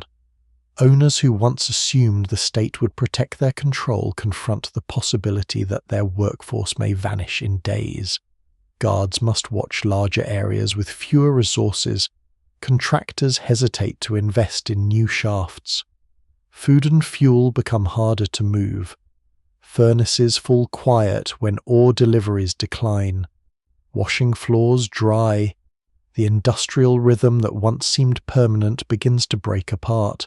There is no clear evidence of a single coordinated uprising in which Laurion's miners seized the district, and stories of vast subterranean revolt should be treated cautiously. The terrain, linguistic diversity, and constant supervision make large-scale organization difficult. Yet mass flight can produce consequences as severe as open rebellion. A system built on forced labour does not need to be conquered if the labour itself escapes.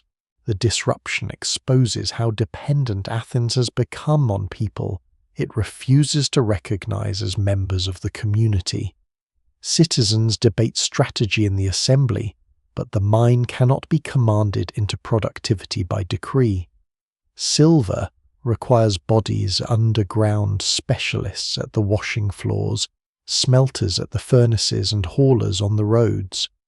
When those bodies are unavailable, geological wealth remains trapped inside the hills. This crisis arrives while Athens is already suffering from the catastrophic Sicilian expedition. Ships, soldiers, and money have been lost far from home. Allies are restless. Sparta receives Persian support. The city needs revenue precisely when Laurion becomes harder to operate. The empire that once converted silver into naval dominance now struggles to maintain the system that made such dominance possible. What survives in the record suggests decline rather than immediate total abandonment. Some mines can continue working and production may recover in limited form when conditions permit. But the confidence of the earlier century is broken. Investors understand that shafts can be rendered worthless by events far above ground. The mine's deepest vulnerability is not geology. It is the human order imposed upon it. In the darkness, every hammer blow has always depended on obedience. War reveals how temporary that obedience is. The Empire can guard harbours, command tribute, and send fleets across the Aegean, yet it cannot make enslaved men loyal to the system consuming them. When the opportunity comes, thousands choose uncertainty over the certainty of the mine. Their departure leaves more than empty barracks. It leaves silent galleries, cold furnaces, and a city discovering that power built on captivity can begin to collapse the moment the captive body moves beyond reach. The silence does not arrive all at once. Lorien does not close like a gate at sunset, leaving every tunnel empty on the same day. Its decline comes unevenly, shaft by shaft, workshop by workshop, as war-exhausted deposits, changing markets, and political collapse make some workings unprofitable, while others continue under reduced conditions. Across the district, activity contracts into pockets, and the great industrial landscape begins to lose the rhythm that once bound it together. The final decades of the 5th century BCE are especially destructive. Athens emerges from the Peloponnesian War, defeated its fleet, diminished its empire, broken, and its finances strained. The city that once drew tribute from across the Aegean can no longer rely on the same flow of outside revenue. In theory, this should make Lorien more valuable than ever. In practice, the mines themselves have been disrupted. Workers have escaped. Investment has collapsed, and the roads and settlements supporting production have suffered through years of insecurity. Rebuilding requires capital at a moment when capital is scarce. Some of the richest and easiest deposits have also been removed. Early miners follow veins close to the surface and exploit ore bodies that offer the best return for the least excavation. Later generations must sink deeper. Shafts drive longer galleries and process poorer material. The silver has not vanished, but each remaining quantity cost more to reach. A basket raised from a deeper level consumes more labour oil, rope, and time. When the resulting metal no longer covers those costs, the shaft ceases to be a mine and becomes a hole no investor wishes to finance. Yet Lorien does recover partially during the 4th century BCE. Athens rebuilds its institutions and restores parts of its economy. Mining leases appear again in inscriptions. Old workings are reopened, new prospects are tested, and workshops return to use. The renewed activity is significant enough for writers such as Xenophon to imagine ambitious plans for expanding the enslaved workforce and increasing public income. Lorien remains valuable, but its earlier abundance can no longer be taken for granted. The district now becomes a landscape of reuse. Miners enter galleries cut by predecessors and examine abandoned faces for missed ore. Waste heaps are searched because earlier sorting left behind fragments worth recovering. Slag may be processed again when improved techniques make residual metal profitable. A broken installation is repaired rather than replaced. The mine begins to consume its own past, extracting value not only from untouched geology, but from the mistakes and leftovers of earlier generations. This pattern complicates the archaeological record. A tunnel may have been opened in the Archaic period, enlarged during the 5th century, revisited in the 4th, and entered again under Macedonian or Roman rule. Tool marks overlap. Pottery from different periods gathers near the same shaft. A washing floor may be rebuilt several times each phase, obscuring the one beneath it. Scholars still debate the dating of many individual workings, Because our abandonment at Lorien is rarely permanent at first, political change continues to weaken the conditions that created the classical mining boom. Macedonian power rises in the 4th century BCE, reducing Athens' freedom of action. New sources of precious metal enter wider Mediterranean markets. Philip II and Alexander draw wealth from mines in northern Greece and from territories conquered beyond the Aegean. Athens remains commercially important, but Lorien is no longer the singular engine of a rapidly expanding naval state. Under Hellenistic rule, production continues intermittently. Some shafts remain useful while others are too deep, dangerous, or poor to justify reopening. Labour must still be acquired and controlled, but the political institutions directing revenue are no longer those of the 5th century democracy at its height. Silver from Lorien enters a world with larger kingdoms, broader trade routes, and competing metal supplies. Roman control brings further episodes of activity, though never a simple return to the earlier peak. The Romans possess extensive mining territories across Iberia, the Balkans, and other regions where ore can be exploited on enormous scales. Lorien becomes one source among many. Lead remains useful and residual silver can still reward work, but the district's importance is increasingly regional rather than imperial. Abandoned shafts gradually fill with debris. Nature begins reclaiming the surface long before the underground passages collapse. Rain carries sediment into entrances, roots push through cracks, cisterns collect leaves and mud instead of carefully rationed water. Furnace walls crumble and wind spreads ash across the slopes. Stone from deserted buildings is removed for construction elsewhere. Wooden supports, ropes, baskets, and roofs decay, almost completely erasing much of the machinery that once made the mines function. Below-ground preservation follows a different rhythm. Dry galleries remain open-sealed from weather and human disturbance. Soot stays on ceilings. Lamp niches remain cut into walls. Chisel marks preserve the direction of hands that stopped working centuries ago. Elsewhere, roofs fail and passages close beneath fallen blocks. Water gathers in deeper levels. Shafts become hidden traps, their mouths covered by soil and vegetation. The people disappear most completely. Owners survive in inscriptions and literary references. Statesmen connected with mining wealth remain known through political history. The enslaved workers leave almost no names. When production ends, they do not become a remembered community in the landscape. Some may be sold elsewhere. Some may gain freedom. Others die near the mines and enter graves that cannot now be identified. What survives in the records suggests movement, loss, and anonymity rather than a clear final generation. By late antiquity, Lorien's greatest period belongs to a distant past. Travellers crossing southeastern Attica may still see spoil heaps, ruined workshops, and dark openings in the hills, but the connection between these remains and the power of classical Athens grows faint. The landscape retains the shape of industry after the industry itself has vanished.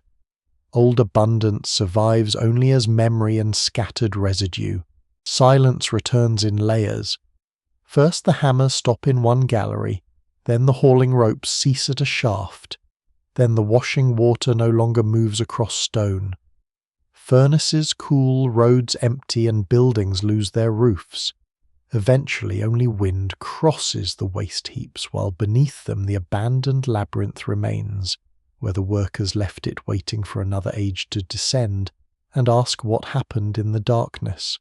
When modern investigators descend into Lorien, they enter a landscape that has never truly become empty. The workers are gone, the furnaces are cold, and the ancient roads have faded beneath scrub, but the district still carries the shape of industry with unusual clarity. Shafts remain open in the hillsides. Waste heaps rise where generations dumped barren rock. Stone-washing floors lie beside cisterns whose plaster still clings to the walls. Underground soot darkens ceilings above lamp niches, while tool marks preserve the repeated angle of hammer and chisel. Lorien does not offer one spectacular treasure chamber.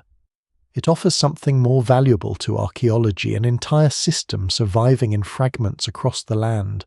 Early visitors often notice the mine entrances first. Some are vertical shafts cut with remarkable precision, their rectangular openings dropping into darkness. Others are sloping passages that vanish beneath collapsed stone. Mapping them is dangerous work. A shaft hidden by vegetation can open beneath a careless step, while an apparently stable gallery may contain fractured ceilings or air too poor to breathe safely.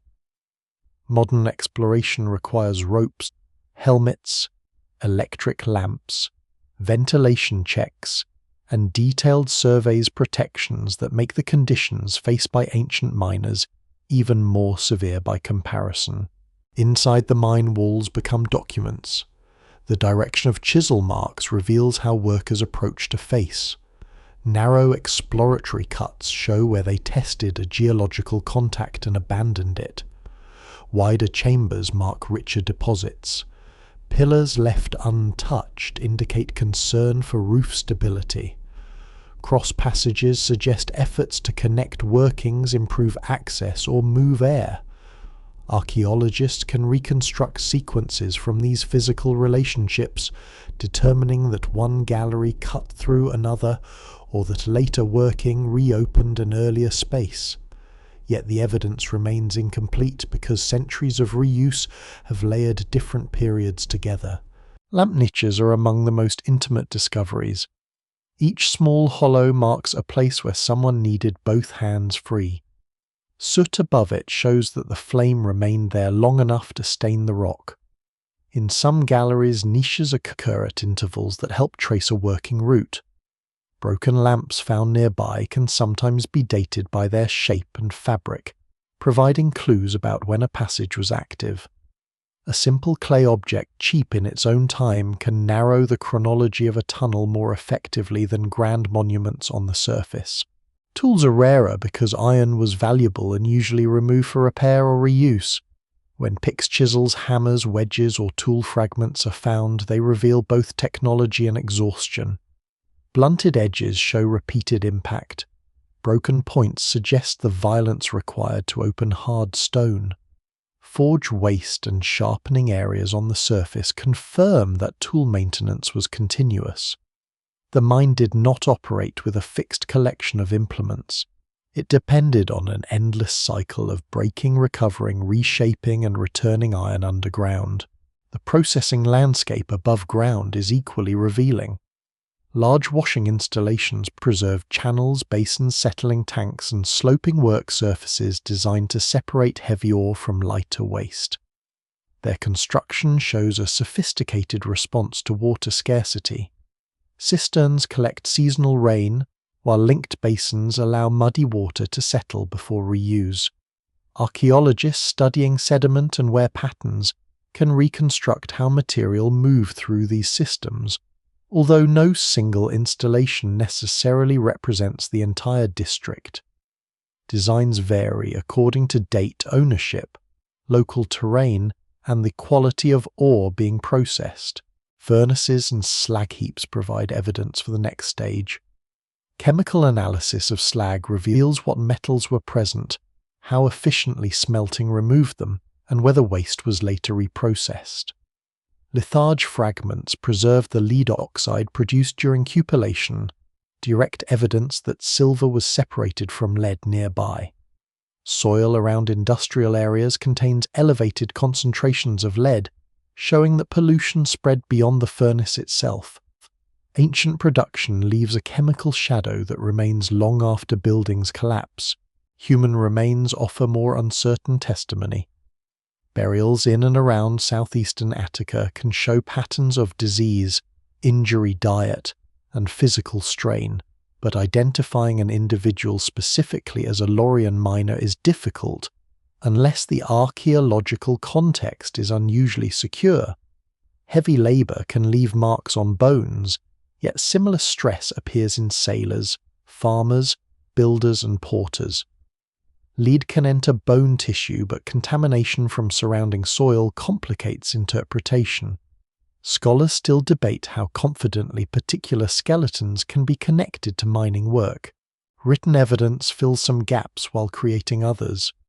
Lease inscriptions record citizens who acquired rights to mines, the payments involved, and the legal categories used by the state. Literary sources describe wealthy owners, rented labourers, and proposals for expanding production. Coins show where Lorion's silver travelled. Together, these sources illuminate administration and wealth more clearly than daily labour. The people who owned the mines appear by name. Those who entered them remain mostly anonymous. Scientific methods have widened the investigation.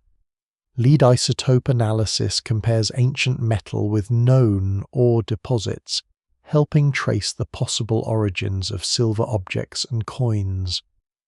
The method has linked Lorien to material found across the Mediterranean, but it does not provide simple certainty. Metals were recycled, mixed, debased, and remelted. One coin can contain silver from several sources. Isotopic signatures narrow possibilities rather than delivering a perfect map. Digital surveying now allows researchers to model underground networks in 3 dimensions.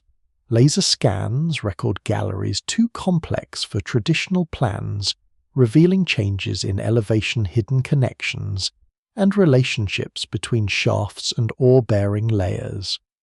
Above-ground aerial photography and satellite imagery expose foundations, roads, waste heaps, and workshop zones nearly invisible at eye level. The mine gradually reappears as a connected landscape rather than isolated ruins. Yet archaeology cannot recover the sound of a shift, the language spoken between workers, the amount of food issued, the pace demanded by an overseer, or the fear felt when a lamp failed. It cannot tell how many miners formed friendships underground, planned escape, concealed injuries, or remembered homes far beyond Attica. Material evidence is powerful, but it is not complete memory. What Lorien preserves is therefore both immense and painfully partial. It reveals technology, organization, environmental impact, and the scale of extraction with extraordinary force. It shows that the famous silver of Athens required engineering, skilled judgment, and coordinated labor across an entire district. But the closer archaeology approaches the individual worker, the quieter the evidence becomes. A lamp niche records where a person stood, yet not his name. A chisel mark records effort, yet not the hand that made it. The mine survives as one of antiquity's greatest industrial landscapes, while the thousands who created it remain present only through the spaces their bodies carved from stone. The most enduring mystery of Lorien is not how the Athenians found silver-cut galleries through marble or separated precious metal from lead. Archaeology can explain much of that with increasing precision. The deeper problem is how a society remembered for political freedom learned to look directly at an economy built on captivity and see no contradictions serious enough to stop it. Athens did not hide the existence of slavery from itself. Enslaved workers moved through its streets, served in its homes, worked in its workshops, and descended into its mines. Citizens knew that Lorien depended on people who could be bought, rented, punished, and replaced. The darkness was physical, but it was never truly secret. Athenian democracy created an extraordinary political community by the standards of the ancient Mediterranean. Male citizens gathered in the assembly, voted on war and peace, served on juries, challenged powerful speakers, and participated in decisions that shaped an empire. The system distributed authority more widely than oligarchic governments, and gave poorer citizens a public importance rarely available elsewhere. Its achievements are real. So are its exclusions. Women possessed no direct political voice. Foreign residents contributed to the economy without receiving citizenship. Enslaved people stood outside the political community entirely, even when their labor made that community possible. Lorien brings these boundaries into their sharpest form. Silver from the mines helps finance the fleet. The fleet employs poorer citizens as rowers. Their naval importance strengthens their political influence. Democracy broadens among free Athenian men, partly because enslaved men are working below ground. One group's participation is supported by another group's complete exclusion. The relationship is not a simple equation, and scholars still debate how directly mining revenue shaped democratic institutions over time.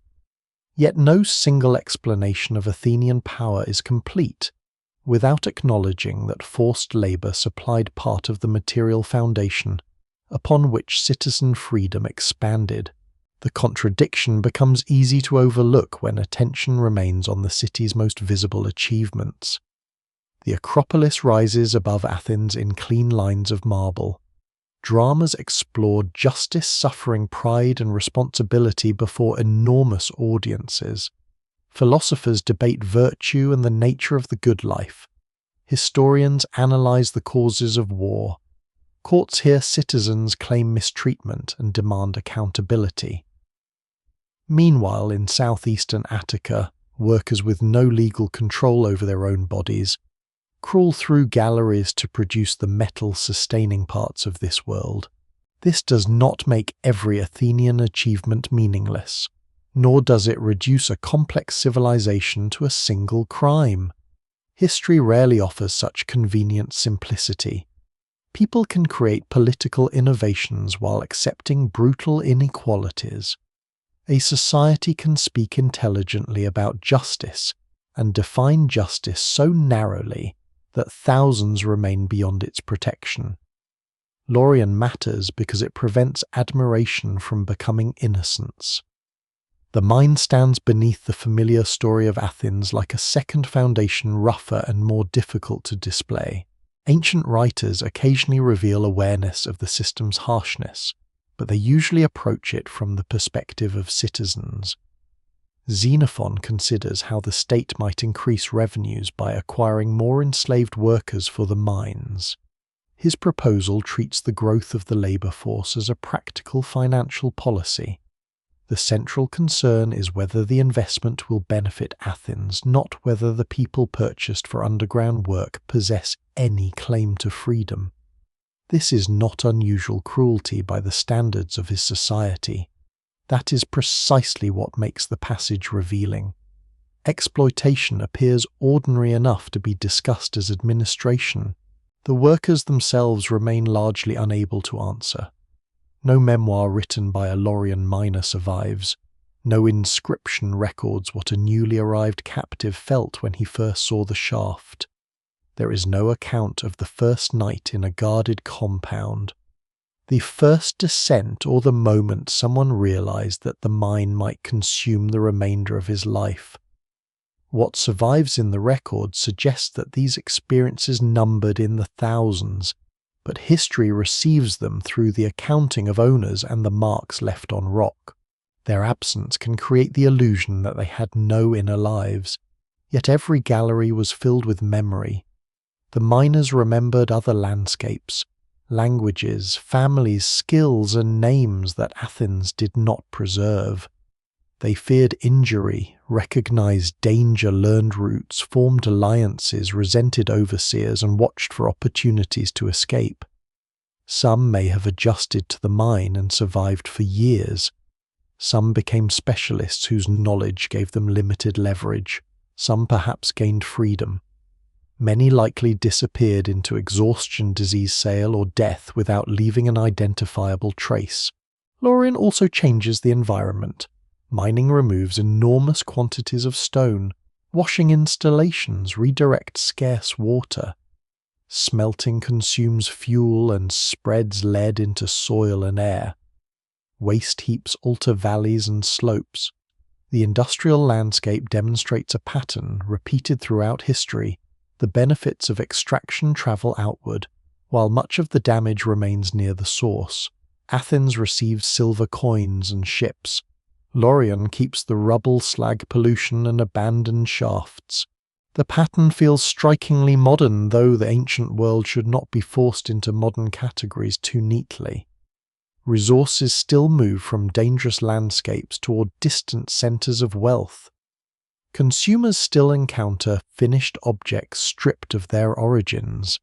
Investors still benefit without entering the places where physical risk is concentrated. Technology changes, laws change, and labour systems change, but the distance between polished wealth and difficult extraction remains one of civilization's oldest habits. Today, Lorien's tunnels no longer finance fleets. Their darkness is entered by archaeologists, explorers, and researchers carrying electric light.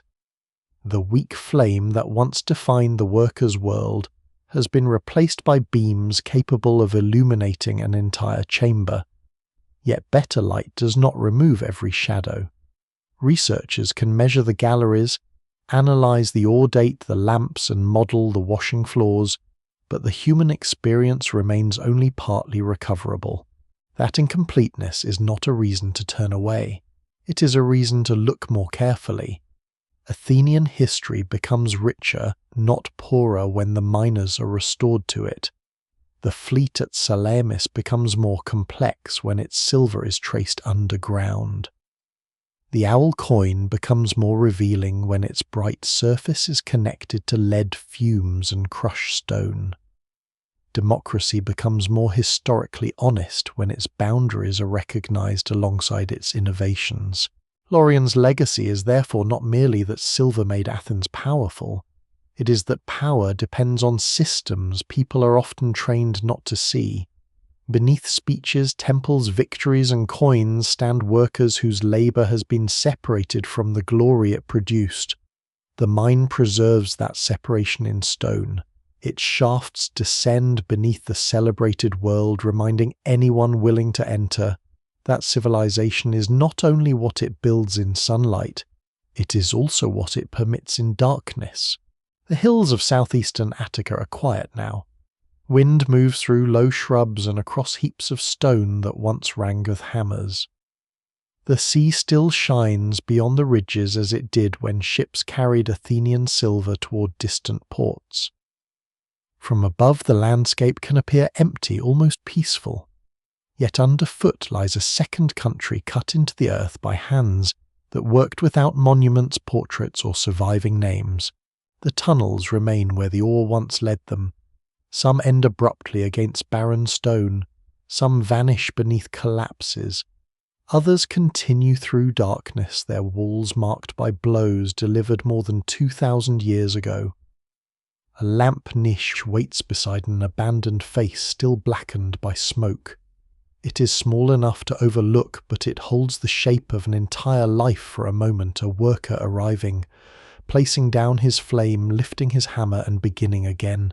Above him, history moved loudly, fleets launched, cities burned, assemblies voted, empires rose and weakened. Silver passed through thousands of hands, losing every visible trace of the mountain from which it came. The miner's world moved more slowly, one fragment at a time, until the wall advanced and the basket filled. Perhaps that is why Lorien still carries such weight. It reminds us that great changes are often dissembled from actions too repetitive and ordinary to enter official memory. Civilizations rise through decisions made in public, but also through labour performed beyond public sight. Their brightest surfaces may depend upon places where light is scarce. Time has taken the overseers, the investors, the rowers, the politicians, and the miners alike. It has softened the roads and cooled the furnaces, but it has not completely erased the relationship between them.